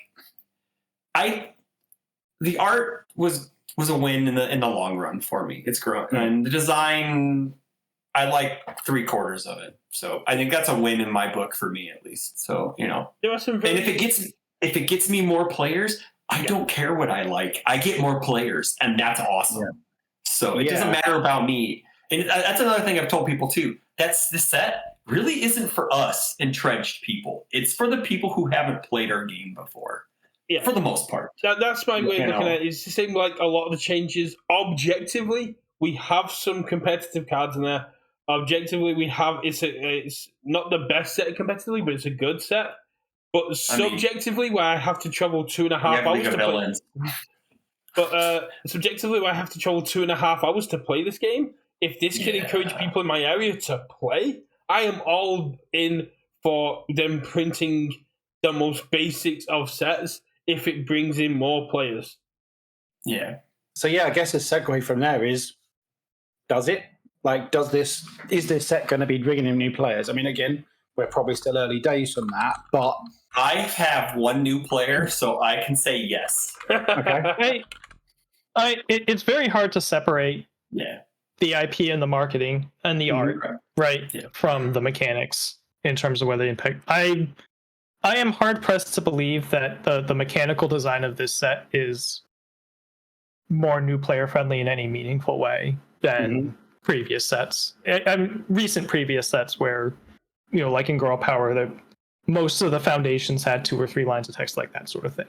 Yeah. Obviously, if you're going back to sets where our average common foundation had 5 lines of text, that was a problem. But I don't. Like, Blitz is going to help a little bit, probably more in the demo than in, real games, in my opinion. Obviously none of the other things that they did are more new player friendly, right? Like, a new card type doesn't seem very new player friendly, right? Yeah, having big, giant 8 difficulty moves will get new players' games to end sooner because someone will check a 3 and die. Or they'll just take 5s and they'll just end up winning by playing Smiling Titan and slamming 1 move a turn. One of the things I wish we'd gotten from Levi's expedition across Texas was a more detailed breakdown from returning players. If they actually came back because of it, or came to the demos because of the IP, because of the changes. Yeah. A bit more information about what Levi was actually doing out there. Not to say that what Levi didn't do was great, but just a bit more analytics from it. Yeah, what he did was great. I think that's a lot. I was like, I don't know where I heard it, but, because I'm like in 20 billion Discords. Someone said that it would be, like you said, it would be better to see what player retention was instead of, oh, cool, we demoed to 700 people. Well, did any of them come back? I mean, any of them coming back is a win, right? Yes. Like my buddy Corey down south had a new player show up because he demoed at Gen Con, and he's came back for 3 weeks in a row. So that's cool, right? That's good. Yeah. The issue is like, he likes Attack on Titan a lot. He also, I guess, has bought everything else they sell in Universus. So maybe he comes like all of us. I don't know about you guys, but for me, I say all of us. I shouldn't say that. I came for Darkstalkers. I stuck for the family and the mechanics. So, it's the IP that gets you in, and you just stay for everything else. Granted, if your IP comes and goes, right? The new Universus catchphrase: "Come for the IP, stay for the community." I mean, that's it. Yeah, that's what got me. Wazzy put a video up that there's a My Hero Academia set coming. I ordered a box. It got delayed because, the big C. And then I played some games. Yeah, that's right. Yeah. I played some games, fell in love with the game, and then I absolutely fell in love with the community. And now 2 years on, and now we're stuck with you. Yeah, now we're stuck with me. Yeah. We're stuck with everybody. It's just... But anywho, I was just going to try to lead into the next topic too, because it kind of leads to the same thing, right? Yeah. It's the same thing. We get 2 symbols instead of 3, so it kind of dumbs down the game a bit. How do we feel about the 2 symbol thing? Like, are we cool with it? Do we like it tuned? was. I don't know. Are we doing 2 symbols and a tune, or are we just doing symbols then? They're all part and parcel, right? It's all the same thing. It's all simple stuff. So it's all the same thing. Before we jump into like everything like that, I think modified draft was specifically brought in because 2 symbol characters with 1 symbol cards would have been impossible to draft without making it basically sealed just bite the bullet and just never have draft again, and then just do everything as sealed because it's impossible to draft this game really well. So no matter what Nick Reagan says in his cube, but that's also a 3,000 cube thingamajig. So whatever. I am working on a Sharpie cube. It's going to be broken as hell. All right. I asked about this specifically at the summit, right? They were revealing what they were doing. I'm like, because I'm thinking, they're so big on they want to push drafts so much. They said in no uncertain terms that the reason we didn't like draft at regionals was because we just hadn't seen the future, like implying Attack on Titan was the future of how much draft was going to be so much better, right? So I was looking at this, it's like, hey guys, is 1/3 of the card pool enough? You're going to do these drafts with 2 symbol characters and 1 per card. Are you going to have like infinity stuff? And they're like, oh yeah, we're going to have like enough infinity commons and stuff that it'll work out. And then they seemingly changed their mind in the ensuing 2 months. There's only 2 and just threw it all out. Like the infinity symbol foundations are few and far between. Yeah, I don't know if they specifically said they were going to have that many, but I was trying to figure out how they were going to make this work, right? Yeah. Maybe they were infinity like cards would make it work. Infinity attacks are okay because those are all in the ultra rares, but yeah, it just doesn't work. It just like in this set specifically, I should say, because like every other set before this, we've drafted it fine. But drafting in previous sets has basically been about as good as the character balances and about as good as the like how much attention is being paid to draft when you're designing the set in terms of like, is there a character that only wants to play their cards and can't use the rest of the set, things like that. But I think Jetburn has probably been the best limited set we've had. For my money, there's like 4 to 5 quality characters. We are really killing a couple of videos I've got coming out this week because I'm talking about modified drafting that. And one of the things I put in there is in regular draft, you're rewarded for knowing about a set. If you're drafting Undaunted Raid, you're picking up evil cards because you know that's the most represented symbol in that set, and the majority of the characters you're going to have access to are going to be evil. It's just like what Tim said, like it's there's a reason. I don't know what the reason is why they do Jetburn drafts at regionals. Probably because it's a really good set to draft, or maybe they have a bunch of product left over. The reason Sean does it is because it's the best set to draft. Yeah, it's the best set to draft. Like I had that draft. I did the draft while Top Cuts was going on in St. Louis, and it was awesome. Yeah. Like I had a blast. Like mine was awesome. I happened to Falling Sky. Yeah. I mean, like I drafted Mount Lady 2, and I had a blast. It was great. I played Mount Lady 2 at Nottingham. I got to mill out Kevin Broberg by not attacking him. It was awesome. I got 2 Titan Cliffs and a Titan Cannon in draft. Oh yeah. And it's like, let's go. Yeah, man. Like it's really cool because you can also do like a cool thing about like as we're talking about symbols in draft, like you get to do really cool stuff you normally wouldn't get to do. Like in sealed, you get to do broken stuff, right? Yeah. You get to play stuff that's not on symbol. But like you get these really cool, I have Mount Lady. I get to play this really neat Earth card. And then play this really cool Void card that I would never play in the same deck. So I get to do some neat things, right? Like, I don't know. I get to play Edge Shot stuff and her stuff in the same deck. It's like awesome. I'm totally min-maxing in this, right? So it's great for the lurkers because they all share at least one symbol. So but I'm just saying in general, like you get to play really cool things and do really cool stuff that you normally wouldn't do because of your deck must share one symbol rule. Unless you get a whole bunch of stuff with your character's face on it, then it doesn't really matter. Yeah, that's also fair. But I mean, like on draft, I mean, I had the sort of discussion with Bill in Vegas was, you couldn't work on the set as much as you want when it comes to draft, and none of it matters until you solve the fact that 6 packs is too expensive and 6 packs takes too long to draft. Everything else is irrelevant. Until you can solve those 2 problems, there's almost then no point in spending time on limited of it. Yeah, because it's just not the draft we've got tomorrow is advertised at £30, and my immediate question was, there better be decent price support if I'm dropping £30 for a draft. I could just buy 6 packs. Yeah. Yeah, but I think outside of the draft landscape, in terms of the symbols thing, I'm a bit of a cynic when it comes to like how important is it really to have like a super well defined color pie in this game.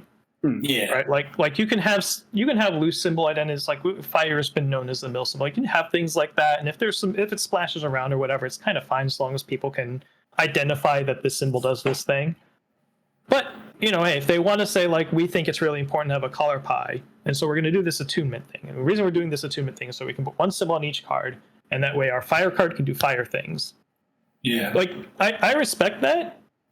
The problem I have, at least with this set, is that the symbol identities are not very rich.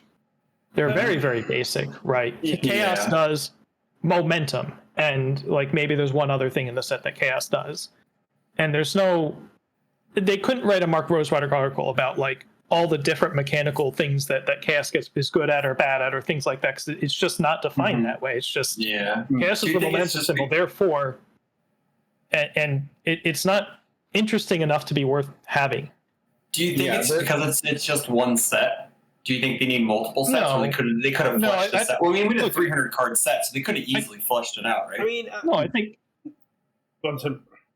Yeah, I think like, look, Toxic. It's because the set was made by people who don't know the game. Yeah. How would they develop a full fleshed out card pie? They totally don't know enough about the game to do that. Yeah, that's true. Yeah. It seems like.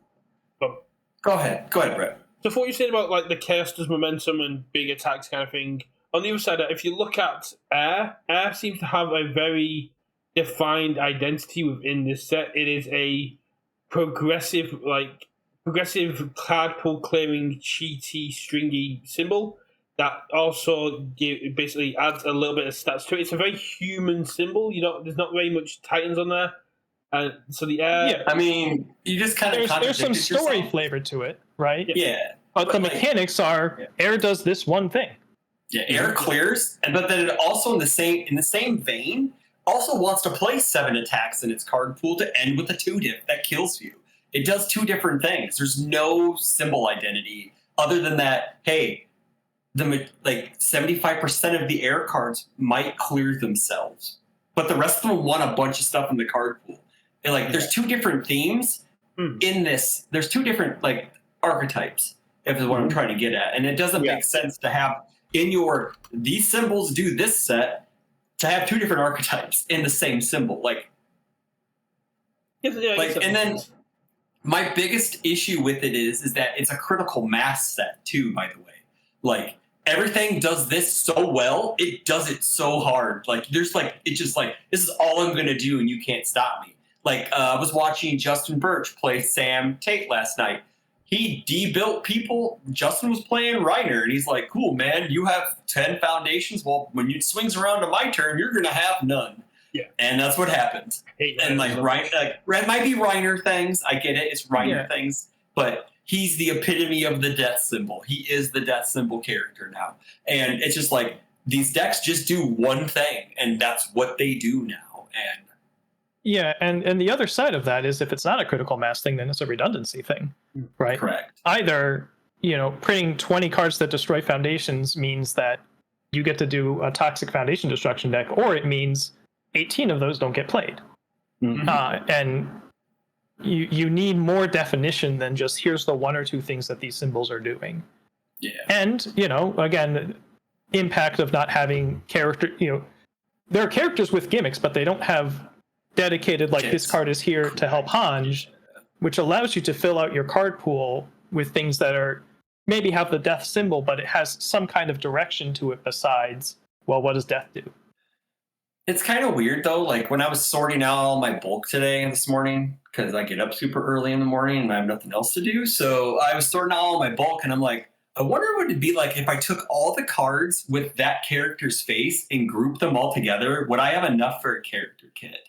I don't know. It's going to depend. Yeah, I mean, it's just kind of weird. they took the panels that they could take, right? Correct. Again, Yeah. because the I Attack on Titan understand IP doesn't even have different fighting styles in any meaningful way. So, like, Yeah. I understand the decision not to go with that route for this set, but you can see the benefit. By seeing how this turned out, you can see what some of the benefits of those things were in previous Correct. sets and what they. Well, I mean, like we've had this in precedent, right? We had Heroes Clash, which was basically like this, right? The whole what? Yeah, well, three-quarters of granted, the like a whole lot of set that was like support for old promos too. Correct. Yeah, that's very true. But we've had like a set kind of like that, right? Like, I don't think people would be that upset if we got every character in Attack on Titan got like the DLC treatment or like 3 or 4 signature cards. Yeah, and then you just get a bunch of stuff that supports the symbols, you know. And I don't think people would have been that at first. But again, like Tim said, toxic look thing, and we have people designing the set that doesn't know how to play the game, but yada, you know. But anywho, they tried their best, is all I can say. We kind of get the DLC treatment of a few of them, because you got Levi, then you got some attacks with Levi's name on them, and then you got no, and that's what I was talking about. If I group everyone's cards with their names and faces on it, would they make a character kit out of it, right? Like, and also I was sorting, and I'm just like, why do we have so many 2 and 3 diff attacks when we don't really need them? Again, 100 less cards in the set, we could have reined in some things, tightened some things up, maybe focused in on more than just having I'm the air deck that discards everything out of my card pool, or I'm Levi and I want to string 10 billion cards together. Because, you know, it's like, it's on theme. I get it. Because Connie needs a sealed card, sealed player base. Just no. Just stop it. Just stop it. Yeah, I guess on the sort of symbols and the sort of symbol identity thing, I think, I agree with Tim, is that, like, I'm sure there is some merit to doing it, but, like, was the juice worth the squeeze here? I'm not convinced it is. I don't think so. In terms of just attuned as a concept in itself, I quite like it. Same. Used in small doses. Like, I think I would like a world where it's both, where you maybe have a set that has some, normal sort of symbol distribution and then some attuned cards, right? I think they add some interest to deck building. Kind of like a game that's near and dear to my heart, the Versus system, the OG one, would put out new teams, right? Like you'd have like 4 or 5 new teams, so that you'd have like your own kit, your character kits. The back page would be legacy content for older sets and older teams. That's where you can shove your attuned cards into. In the back, it seems like it's just back page support. Like this archetype needs some help, or this symbol needs some help, but we don't want to put it on that symbol because we don't want it to get too much stuff. So we're going to throw it on this symbol so your characters can play it. I don't know if that's a world we can live in, but it's something we probably could look into, but I don't know. But I can already tell Tim disagrees with my idea completely. Yeah, I'm a big fan of pick one. If we want to be in a Toon world where, we have, let's say we land on 8 symbols instead of 6. That's what I would do personally. With 2 per character. And then your deck building is very easy. Your character is an air death character. You play air cards, you play death cards.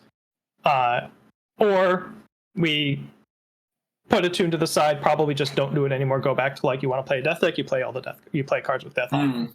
I think it's pretty confusing to have this mix and match, and I think if we did that long term where each set had like 5 attuned cards and you had to you literally needed UVS Ultras searches to even wrap your minds around what cards you have access to. It's crazy. I know. It's nuts. Yeah.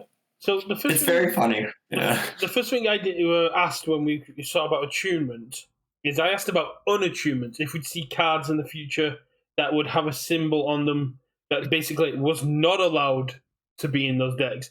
And Bill immediately said, I'm going to write that down. But I think that would also be like a natural progression of this in terms of symbol identity and keeping it rich, is going, this is a human card. It can't go in a Titan deck. So I think these are the Titan symbols. So it can't go in these symbols. I don't know. I mean, like, can you just do regular symbols and then that's locked to that symbol and you couldn't just attune it into anything else? That'd be a great way Right? to go. Yeah, like I think that's the way you just do it. Is like you just make normal symbols, and you have your tune symbols, and then you have your, your normal symbol cards. And again, that leads to back page stuff, or just have it in the character kit or whatever. Whatever. I don't know. To touch on what Tim was saying, and Tim has been very vocal that he would happily cut 3 or 4 symbols from the game. How do we feel about the 6 symbols being out and characters, like you're saying, Rainer is the embodiment of death, but if Earth was in the set, he'd probably be the embodiment of Earth. Yeah, I think so. But again, like we could also wrap this into the next point about the impact on standard and how these 6 symbols just got a whole shot in the arm and everything else just got left by the wayside. So like, do you, like if we group it all together like that, do you think like these 6 symbols are going to be the cream of the crop, to quote the Macho Man Randy Savage?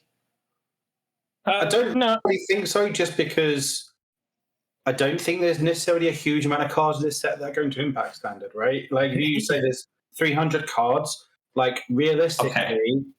I did this exercise today, actually, so. Yeah. I saw the number. I haven't done an exact count. I loosely agree with your number, by the way. Okay, thank you. Yeah. I would say... yeah, go ahead, sorry. Between 10 and 20% would be my guess. I counted 25% that would affect standard completely. So yeah, you're very close. Yeah, I went because me and Matt were having a discussion about play and in the UA Discord about playability, how much percentage is yada yada, and I was like, okay, well, he said less than 10% of AOT would actually. I think he's just mad at the set, so I'll forgive him for saying that. But it's a hot take in my opinion.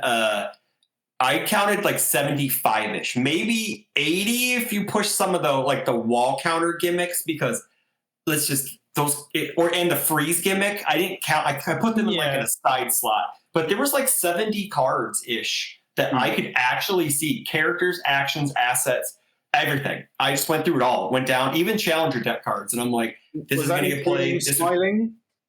Was that including like smiling being a thing and potentially some of that being? Yeah, I also left out. Actually, I left out the majority of the 4-check attacks because I just didn't know how to rate them. Like it's just like outside of her, only the good ones are going to get played. Like Tim said, Yeah, but the thing, like, oh shoot, I'm going to send you the list, Richard. I'll send you the list. So like, my metric, and this goes way back. This is something I thought about when I was like making Darkstalkers, is if a card gets registered in one deck list by one reasonably capable player that believes that this card is playing a good role in their competitive deck, then that is a successful card by the metric of trying to make cards people are interested in playing. Yeah. Mm-hmm. Right. So like I would say Leaping Right Hook is a successful card. Because it saw play in one Giro deck one time. And that is a card that is widely considered chaff from Crimson Rampage, but that is a successful card in my book. And so you have to like have a wide net. So there might only be 10% of the set that are like standard staples. Correct. But I think a full quarter or so of it could see play somewhere in some context. Maybe more like 30% even. That is still a far cry from... If you go back and you actually start counting cards in all the MHA sets, it's always like 60 to 80% across the board. Even Heroes Clash. Heroes Clash is actually one of the better ones. Yeah, it's kind of crazy because I was just like, I'm just going to do this exercise because not that I wanted to prove anybody wrong. I actually wanted to see for myself because even as like a content creator, I don't want to be like misleading people. So I'm just like, well, I'm going to take a look myself. And I was actually surprised. Like, I was just like, this is neat. Like, I don't really think that we've ever, like, to be honest, like, not every set's going to be 100% bangers, right? Like, no, just not. It's impossible. But unless you're the Godzilla Challenger decks, then everything's a banger out of that. Like, I think that's the goal for a set would be 25 to 30% of the set is something that I see Tim cringing when I say that. But I mean, I don't know if it's a goal you can reasonably set, but it's something that you would be happy with, right? Like, we've had. You have to go back to Street Fighter, I think, before you find a set that's had less cards that pass that bar than this one does. Yeah, right? I agree. Yeah, like we have been able to land at, at least 50%, if not like 75% regularly, right? And like you said, you could, now if you did what you said and deleted 100 cards from this set, maybe we'd get there. Yeah. But this is definitely the highest proportion of pure shaft we've had in a set in 7 years. Oh yeah, for sure. Yeah, because even like set 2, right, it gets bagged on quite a lot. But when you actually go through the card file of set 2, there's a lot of cards in there that have seen play and are actually good. It's just, I think with set 2, the characters were so bad that kind of overshadowed everything. I don't get it. I really don't. Set 2 is one of the best sets in my opinion. Oh man, you're so biased when you say that. Just no. Hold on. Let's look at the so biased. Let's look at the scoreboard. Let's look at the scoreboard. Your entire UVS career is banked on set 2. So let's look at the You're ban the most cards. biased person ever. There are 2 For me, I think set 4 would go down as the worst set, but there were 2 ban cards from I think set 4 would be that. Yeah, set 4 had some whole kit swings and misses, right? There are the entire twice kit, the entire spinner kit, pretty much. Toga. Crimson Rampage has 2 cards on the ban list. It has Surviving the Final. It has Learning the Standards. It has Sugar Rush Power Up. Sugar Rush Power Up. Yeah. It has a lot of cards, yes. Yeah, I just counted earlier. You're going to get to 60 cards before you run out of cards that have seen play somewhere. Yeah. There's a very good set. I'm not saying it's the best set. It's the best set for me because, like Chris says, I'm biased because of Dabby. But it does not deserve the hate it gets. I mean, there's no money cards. That's why. Yeah. There's a lot of reaction to market value, right? And the market value of Crimson Rampage, the secret rares are bad. Yep. There's the ultra rares do not have any like Vile Seasonings or Ice Storms or like. Yeah. Your best there's not much in terms of like staple ultra rares.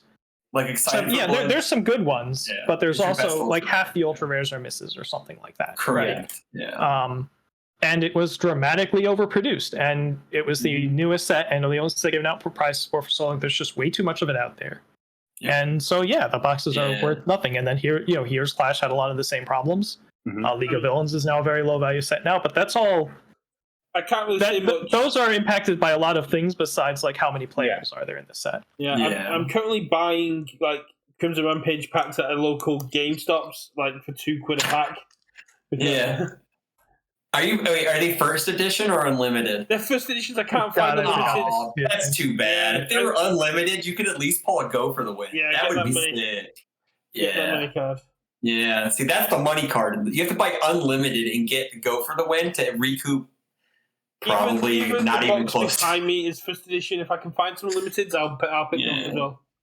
Yeah, yeah. Like in terms of the sort of cards are impact standard. I think in terms of like staples, there, I think that that list becomes a lot shorter. Oh yeah, I agree. I know as well. I agree. Yeah. Oh yeah. I for think sure. The characters like Mikasa, Levi, Reina are going to have a lot more impact than the cards that actually support. I can see that. There's a few cards in that list that I have that I can actually wouldn't be surprising if it became staples, like Fortify Walls for one. I think is going to be a staple eventually, just because it's a pocket -X speed whenever you want it, no matter what. And then was it Raise Walls? I can see that being a staple because it's a form draw or block draw. That's always been good in our game. Mm-hmm. So I don't know. It's just weird because it's set's only really been out for two days. So a lot of it's hot takes. So and we won't get the meta update for another 2 months. No. Correct. We have local qualifiers starting. I think today. Actually, some stores had them today, and then local championships and all that. And I mean, I pity those guys who start their local championship seasons the weekend of a release. Man, that's rough. I've got local qualifiers next week, the week after draft. So basically, I got one Saturday, and I still have no idea. But anywho, impact on standard will probably be like what Richard said, small. It'll be the number of cards will be small. The impact of those cards could be high, right? Like risky encounter is crazy, right? You risky encounter. Okay, so like that card's no, I'm not going to go into it. It's a different type of show. Risky encounter just makes me even more adamant about my I just want to build a deck that tells my opponent their discard pile is illegal. That's why I also think, Sins of the Past will become a staple. Yes. Sins of the Past is going to be a staple. Staple is tough because it's unique. Well, not a 4X staple because it's unique. Not a 4X staple. No, 2X in a lot of 2X decks, I think that's reasonable. Yeah. Sins of the Past can be good. Luckily, risky cards are very hard to get hold of. There's like one in a case. Yeah, I know, right? Yeah. The only rares in the set are basically ultra rares. Yeah. For some jerk bought the 4 they had on Card Goblin. Oh, yeah. Mm-hmm. Yeah. Was it the Card Goblin? The Yeah. Card Goblin bought them all. No, Card Goblin was selling on it. No. A Card Goblin bought them all. That's the joke. Yes. Okay. Yeah, Yes, the one that I got me did. was the one that got me is Swarm by Titans has been selling out like everywhere, and I don't get Is it. that that's the ultra rare that gives plus to your check for momentum, Yeah. correct? Yeah. Yeah, that card's really cool. Yeah. That is a card to dream on. Dan Green actually opened one in his box opening, and he was talking. He was like, "Wow, this seems really good." I put a comment in on that card. It's tricky because that effect of your next check gets plus X is you need to have enough momentum to where you feel like you're getting a lot of value out of that, right? You need to have, you need to get that to be +3, +4, +5 for you to feel good about that. But then you need to play something that's actually hard enough for that to matter. Yeah, exactly. Yeah. And it's actually pretty narrow, but it does look. It is really spicy. It looks. It's like very a good card. spicy. Pre-errata Bertolt loved it. I mean, Amajiki loves that card, right? Yeah, I mean, she kills that kind of stuff. Toga can I probably don't have know. something Like, what with are you gonna? He can play it. Maybe he can play it as his third move or something, and then he's playing something hard enough after it for it to matter. Like Maybe. Yeah. Pretty Armor of limited. the Wolf. Armor of the Wolf on a 9. Check a 3. You pass it. You don't have to commit anything. I don't know. I don't. Yeah, play I mean, you could have Amajiki, just so played I it don't on an 8 instead of playing your 5 Yeah, on an 8, and I know. then that's the problem. No, Tim. See, it's not about killing your opponent. It's about doing it with style. That's what Neuron Oh, activation is not win percentage. I know this. Trust me. I try to kill people cool, and it's never worked. So yeah. Tim, if you want the competitive plays, you've come to the wrong place. We go for the fun plays. Chris, I thought you were going to go down the Joker line of it's not about winning, it's about sending the message. It is about sending a message most of the time. Most of the time, that message backfires and bites you in the ass. So, Yeah, I got that in retro, but yeah. Yeah. Yeah, the only other thing for me from a competitive standpoint, and you sort of touched on this briefly earlier, Chris, was the 3 and 2 diffs. And there is a sort of nagging worry in the back of my head that we're reaching like a critical mass of there's going to be something toxic at the end of it that someone cooks up that just plays so many of these and you just can't deal with them. Connie. I think Levi probably is the best character to do that, to be honest. Because he puts stats on him. I think you want more than 1/1. I think you want some dumb idiot that's putting 3 on everything if you can find. Yeah, one. you want 3 fair. damage and not care about speed, and you just outcard them because you're playing 17 attacks. It doesn't matter. Yeah, you're probably right. I'm probably So okay. Yeah. I don't like that, know. yeah. I don't know if anyone actually believes this will happen, but we'd be remiss if we didn't talk about it as an impact standard. What are the chances that Spotlight AOT replaces standard at the next Never. regional? No. Oh, no. Josh would No. not do that. So, No, they're not. I think there were probably plans to do that near the start of the year, but I don't think Josh Massey's about that. So No. Yeah. And how do I'm you really feel- excited about speaking about that. Yeah. I'm really excited to hear what he has plans for 2025 because Mm-hmm. he's got to be cooking up something, man. He hasn't said anything in a long time, so I'm hoping it's good. So And just to follow up from that, how are we Grab feeling some about standards. local qualifiers Spotlight? I'm fine with that. Yeah. People will do it if they want to. They won't if they don't. Yeah, we're doing Yeah. it. We're doing it for a qualifier. We're doing it for the second qualifier because to give people time to get cards. I think there's like one place in the UK that's doing it, and I tried to get Stronghold to do a Spotlight. But Yeah, basically- I mean, I'm lucky because my store lets me decide everything, and I just told everybody, "Hey, we're doing Spotlight for one event." Mhm. One, because it sells the store packs. I didn't say that, but then obviously that's a point. Yeah. And then 2, I want to try it out. I want to give it a fair shot before I kill it. You know, so I think it's fair. So just the people at UVS Games put a lot of hard work into it. You know, from design to art direction, producing, all that stuff. We got to give them a fair shake and then present feedback. Yeah. And if we have to tell them, hey, this does not feel great, these are the reasons why. I mean, Zoe and the art team never have anything to worry about because except just make the obsidians a little lighter, just a little bit, please. Or just make everything pearl. But like design, OP, those are the guys who really need good feedback. Like, hey, this doesn't feel great. Not I go on Discord or Facebook and complain and threaten people's lives and jobs. That's just not going to get anything done. It's going to get you banned and kicked out. Constructive discourse. Yeah. Constructive criticism is what I'm talking about. Being an adult. And the only criticism I'd have towards Zoe and her team, and I don't even know whether this falls under her team, is quality control. Because by Lord, it wouldn't be. No, it wouldn't be them.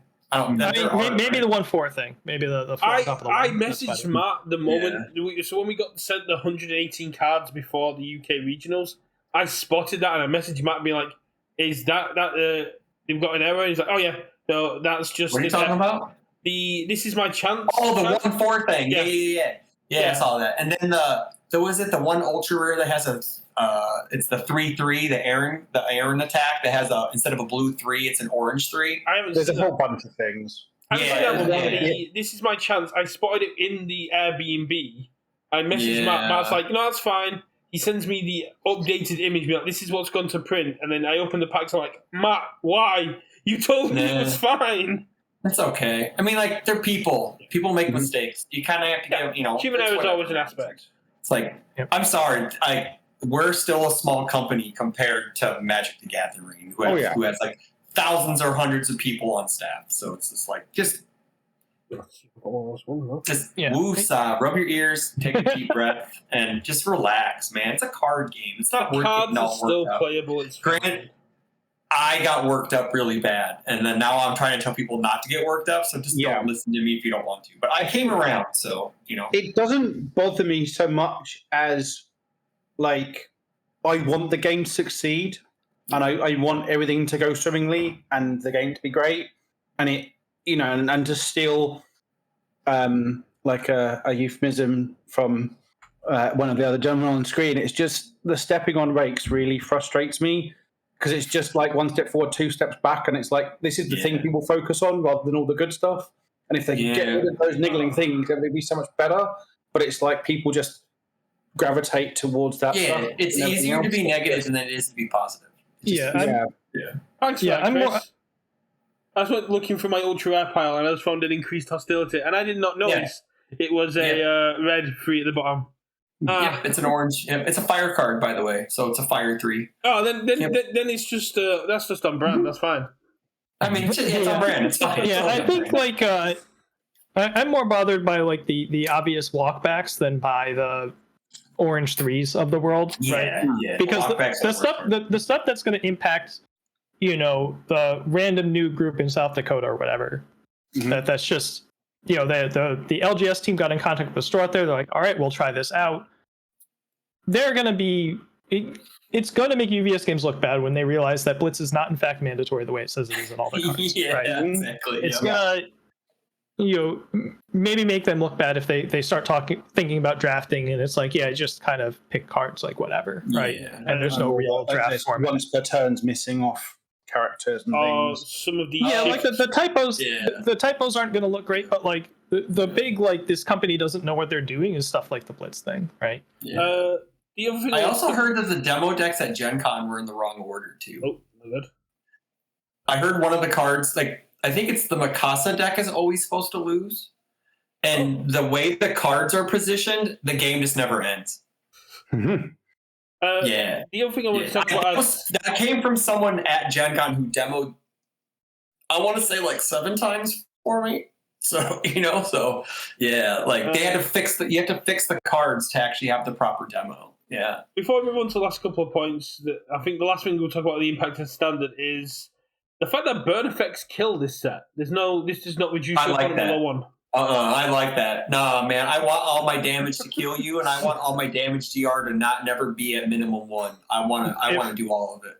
If the burn is related to landing an attack, I want it to be lethal, because like it's interactive. You took the move, right? Like, but if it's something that's strictly like foundation based, it doesn't require attacking or getting momentum or any of that, and you can play like a no attack deck that can feasibly burn someone out, that I'm less comfortable with. It's one attack that lets you spend momentum to burn, I believe. That's fine. I got 5 momentum. Take 5. I should be doing something much better with that momentum than this. Yeah, exactly. Yeah. Like I think, like with Berthold pre-errata, I think I'd have an issue with it, but post-errata, I think it's fine. Yeah. But I like to live dangerously, so it's whatever. So like if I get 5 momentum and I don't win the game with it, then like what am I doing? It's on you, man. Yeah, exactly. It's like, why am I not powerfuling or EXing or doing something cooler with this momentum? Exactly. Like I should win the game when I get the point of momentum is to be the scale one of the very few natural scaling endgame things we have with deadlock capping people at 10 foundations, right? We're not allowed to, like, we can fill our deck with 7/4s, but can our plan really be to string a bunch of 7/4s with 10 foundations? Not really. Yeah.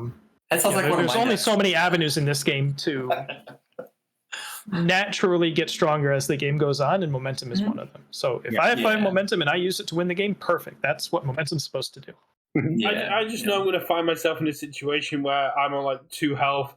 I have a backup down. I've got a fully defensive hand, and my opponent plays one of those attack deals. If this attack deals damage, your opponent loses 3 and then smacks into my backup. I mean, That was your fault playing backup. Yeah, it's your fault playing backups. That's the issue. Yeah. But yeah. Okay. I mean, I think that just about sort of covers everything I wanted to go through on my list, to be honest. The only other thing was, is this set Mercadian Master 2.0? But we kind of had a chat about that in Crow's chat. I possibly have no idea what that even. Yeah, we talked about this a little bit in the Discord. I don't think so, because Mercadian Masters was on purpose. Yeah. And I do not think this is a purposeful power level reset or anything like that. I think it's just different people leading the design of the set and the tuning and the process being different and having too many cards. Do we think that set 2 is going to be any different? That's what I was about to ask. What changes would we like to see for set 2, and do we think it's going to be any different? Yes. I don't think. I think we're going to see the same 6 symbols. I think we're going to see the same. Oh no, I'm not talking about symbol spread, because I think we already know that due to the set 2 mechs that were spoiled. I'm talking about the design, like purpose. Is it going to be different? Like, all right, so.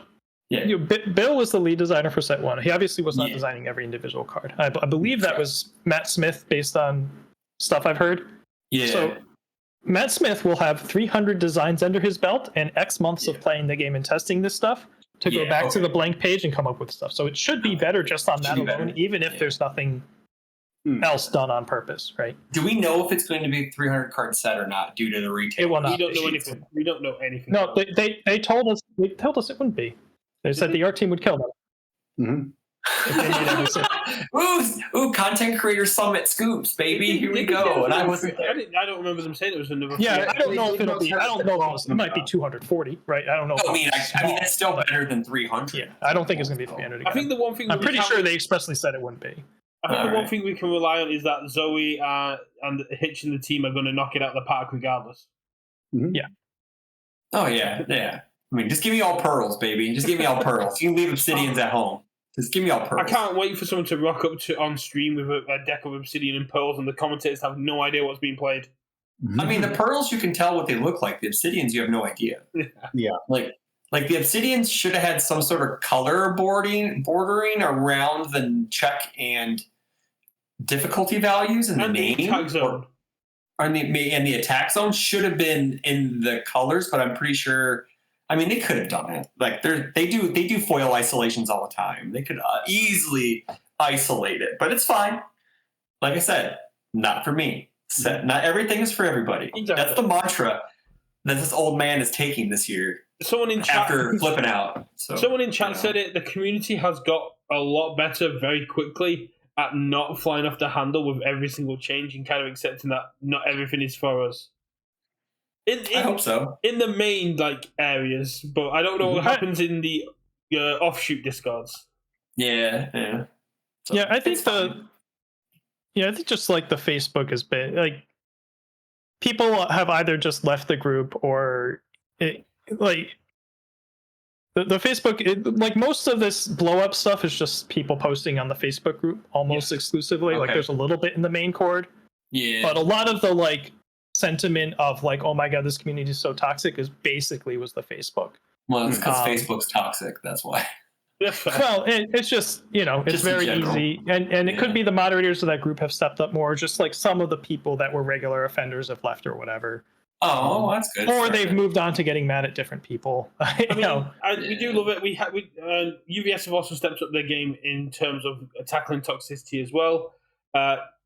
Not to say everyone, but there was some issues with EU players going into the main Discord, seeing comments and be like, "I don't want to be in there." It was. Oh, I know all about this. I can't say. I have to. I plead the fifth on this one. This guy's my teammate. No, I'm not saying all NA players. Some of you are absolutely great. Chris Smith has a very healthy relationship with the EU players, especially Grant. Oh, I love Grant. He's my boyfriend. I miss my Grant.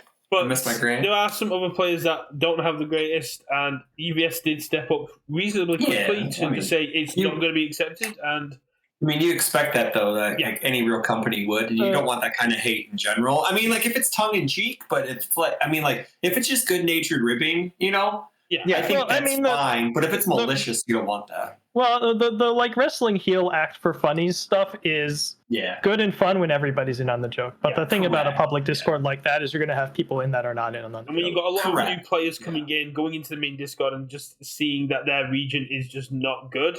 It kind of messes with them. For players like ourselves that have been around for a while, we get the joke. But for new players coming in who don't get the joke, they're like, "Oh, what's the point?" I mean, like that's what YouTube's for. Is we call each other out in videos. That's the best thing. Like I need a walkout video of Tim in his new apartment, and he just drops his belt with all the smoke coming around. That's what I want. That's what the people want, Tim. Yeah, I don't know about a video. My new apartment's not quite as nice as my current one. I think people just want a video. I don't know about Tim smokes. I did just bring the belts over earlier today. Yeah, I did transport them to the new apartment. Hell yeah, we love those belts. Those belts are the best. Are we expecting more content from you, Tim, after you get done moving? I need my Monday morning. I need my morning breakfast show. Yeah, I don't know about. I think the new stuff is pretty well covered actually at this point. The last few have felt pretty redundant. I do want to still do other types of videos. I want to do another top prospects video, for instance. I've got this together. We like those. But yeah, the actual act of recording a video right now is a little tricky because I'm about to take this desk and put it in my car. Tim, I want to deep dive on each symbol and why it should. I want to deep dive on the symbols you want kicking out of the game and why they shouldn't be in the game. All void, good and evil. Why void? Void, my baby. Void.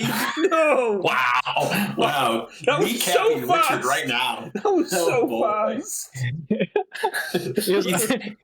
Do you know there was a question on the Reddit? Someone said like, "Oh, does the all symbol mean that I can play all of the cards?" It's not a bad shout. It's not a bad shout. Yeah. I love that. That's awesome. But yeah, this is all in void. Like void. If we kept the 9th, it would be void. To be clear, but if we're going with 8, it would be all void, good and evil. Like, it would make good and evil have too much meaning attached to them. People get really riled up when you give your good guy an evil symbol, or the bad guy is the good symbol, or the neutral guy doesn't have this symbol, because they think they get really, really attached to certain characters having good or evil, and it's not like worth it. It makes sense to do the elemental symbols chaos order, right? Yeah. Yes, the elementals chaos. Yeah, elementals chaos order, life and death. I think life and death are. Yeah, I consider those elemental symbols anyways. Yeah, sure. In the long run, So, but that makes more sense. Like you have like 8, and you get more diverse symbol. You be able to get more diversity through your symbol spread. Yeah, and part of it is like supporting IPs, right? So like void as like an elemental concept kind of exists in some IPs, right? It would be kind of useful. But if you want to go down to 8, it is the 9th one that gets cut. Yeah, like the void or something. Like not the void isn't like a dark place in a different dimension.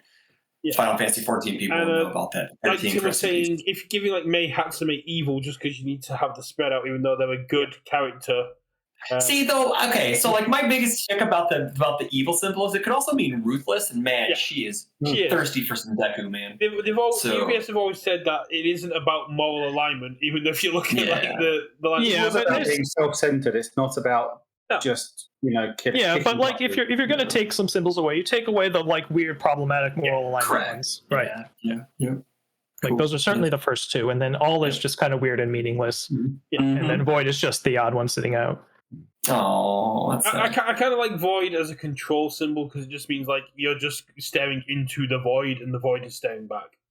Yeah, I would be down for a 9 symbol attune world where all the cards are 1 symbol to attune, but you had 3 per character and 9 total symbols. I think that would also work just fine. I think that would be cool. Yeah. We're solving all the problems right now. Is there anything?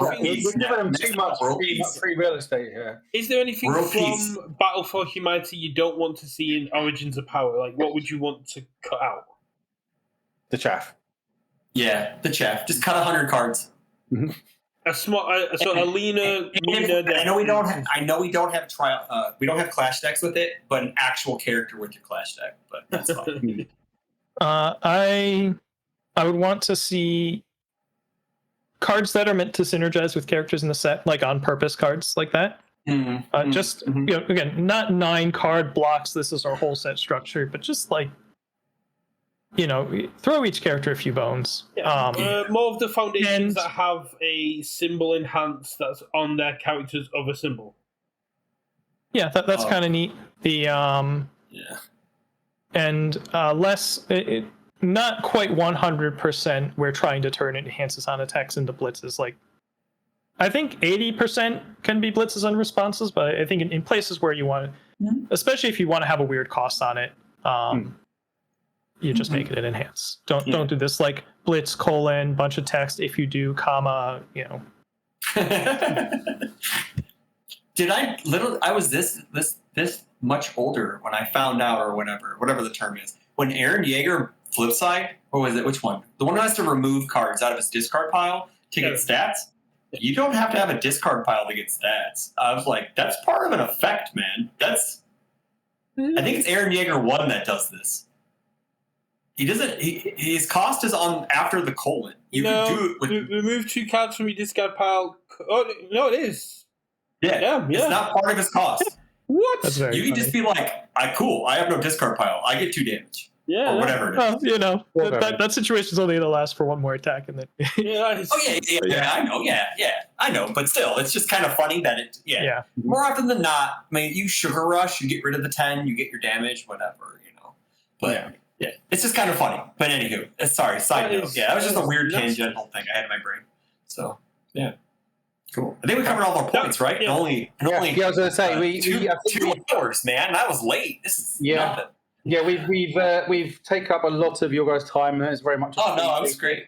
And I think we've covered everything I wanted to cover. That's good. And very much appreciate you guys coming on. But we'll sort of wrap it up there. It would be wonderful to possibly sort of maybe revisit this like in a couple of months, just how it's like. After we've sort of bedded it a bit more, but we'll see how that goes sort of down the line. Yeah, in a couple of months we'll be in AOT2 previews. Hopefully we'll find out. Yeah. Hopefully AOT previews make us feel a lot worse about AOT 1. Hopefully. Yeah, we all want to get better, right? So I've had videos where you can see in Kevin Broberg's window, it goes from day to night. So trust me, 2 hours is nothing. So yeah. And I know I had 5 people on that podcast, and that was long. That was a year in review show. I think that's happened a couple of times when we're doing like the drafts and stuff where it gets nighttime outside. I know, it's funny. But no, thanks. I really appreciate it. I like these collaboration episodes where all I have to do is show up. It's really fun, and all I got to do is show my shining face and talk. We were going to draw our giveaway winner, but I think it's a bit too late. I'll do that tomorrow and film it. But Richard, would you like to tell Chris and Tim what you've been playing this week? Well, before we do this off, obviously, everyone watching on YouTube, everyone watching on Twitch, thank you very much for watching along and joining. We were live? Oh, cool. Hi. I thought we were filming an episode. No, for your no. podcast. I didn't know we were We do it actually. No, we always go live. Oh. We always go live. Oh for this. man! Obviously, everyone baby. watching on YouTube, thank you very much for watching. Do all the YouTube things, like, comment, subscribe, all that stuff. Algorithm things, very much- please. yeah, We love the exactly. Alexa Very stuff. much appreciated. Obviously, I, as usual, sign off. I do a board game of the week, but before I do, if you guys just want to sort of sign off yourselves, just tell people where they can find you on the intertubes. Yeah. Intertubes. Sure. I am at Twitch, Brody1. YouTube is Brody1. It's the same thing. Ooh, really easy. Or you can know me on Discord. You can click my name and see the things and click the things. I got videos coming out. I want to do 3 videos a week. For some reason, with release week, I have like everything coming out every day, and it's very, very stressful. And I don't mean to do that. I did this stuff. I'm like, man, he's going hard. I thought we weren't doing this. I did the Tam Cardwell grind before Tam was Tam, and it burnt me out. I was doing a casual thing, and then Attack on Titan came out, so it was just like easy content, man. And I like making deck lists and videos, and there's barely any editing. So if you like cool stuff, super casual things, I don't really do a lot of competitive stuff. It's all super casual day one builds. So there we go. Yeah, I just have a YouTube, YouTube/Satonis, Etonis. I'm basically Satonis everywhere on the internet, except for Twitter for reasons. But yeah, not quite 3 videos a week. Probably not even 3 videos a month. But every once in a while, I'll post something up. Man, we love Tim Keefe videos, Yeah, though. Tim- Yes. Next 2 videos in some order are going to be the box opening and something I call Top Prospects, which is just kind of like naming characters I think are pretty good that haven't topped yet this year, and that aren't like the 3 or 4 that are clearly in the zeitgeist for AOT, right? Like I'm not going to We've seen you Off get the top of your head, who's your top prospect? Off the top of your head right now. Give me a prospect right now. Give me one. You have a list somewhere. I know you have a whiteboard somewhere. I have a list that is not ordered. Is the, We've is seen the problem. videos you get quality over quantity. Yes, you do. It's the best. Top prospects is one of my favorites. It's my favorite. I'm just looking at this. I'm just gonna. Yeah. I don't even know if this will end up top 5 when I actually do this. I'm just gonna say Yeah. Wolfwood right now. Okay, cool. Yeah, He's a good character that we haven't seen a lot of. Richard's a big fan of great. Wolfwood. Yeah. But You yeah, get some so nice stuff as our usual sign off is my board game of the week. I did miss my board game Monday morning, my Monday evening board game club this week because I was knackered. So I'm just going to go into Frosthaven, which is something I play pretty much every Friday with a regular group. We've been doing it for about a year now, I think, at least. Oh, wow. Oh, awesome. It's if anyone, it's obviously the follow up to Gloomhaven, which is a sort of legacy dungeon crawler game, very campaign based. Like I think Gloomhaven had about 90 different scenarios you could get through. I think Frosthaven's got like maybe 110, 120. But yeah, so we sort of do a map a week, and That's you just cool. have your characters. You're going through the story and unlocking various stuff, unlock new characters, retiring old ones. But it's not like a dice roll-y thing. It's much more strategic and card-based, and don't have like a dungeon master. Everything's kind of AI-based almost. Mhm. Like they've got, monsters have like a deck of cards where this is a thing they're going to do, and there's. I got obliterated by a monster once because they hit like some crit card or something, and it was just like, I'm only level 1, man. I died. I was like, okay, new guy. Yeah. But yeah, we love Frosthaven, and like I say, Cool. we've been doing it, and I think we're nearing the end-ish of our campaign, but where we're finally possibly unlocking the big bad. But yeah, Frosthaven is set obviously in a frosty, snowy wilderness, and you're sort of building up the town, so you're unlocking new buildings, and you're trying to rebuild this town, and going off and getting involved in like robotic ruin stuff. And if that kind of fantasy dungeon crawler thing with a sort of a bit of a Euro underlying mechanically, it's great. It's a big undertaking and not something to get involved in unless you're willing to have a group to sit down and play once a week for the next year and a half. But if you do, I'm lucky that I do, it's well worth it. Yeah, that's awesome. That sounds amazing. So yeah, board game of the week. But yeah, thanks everyone, and thanks very much to Chris and Tim, and we will catch you on the next one. Yeah, have a good night, everyone. Bye, everyone. Jazz hands.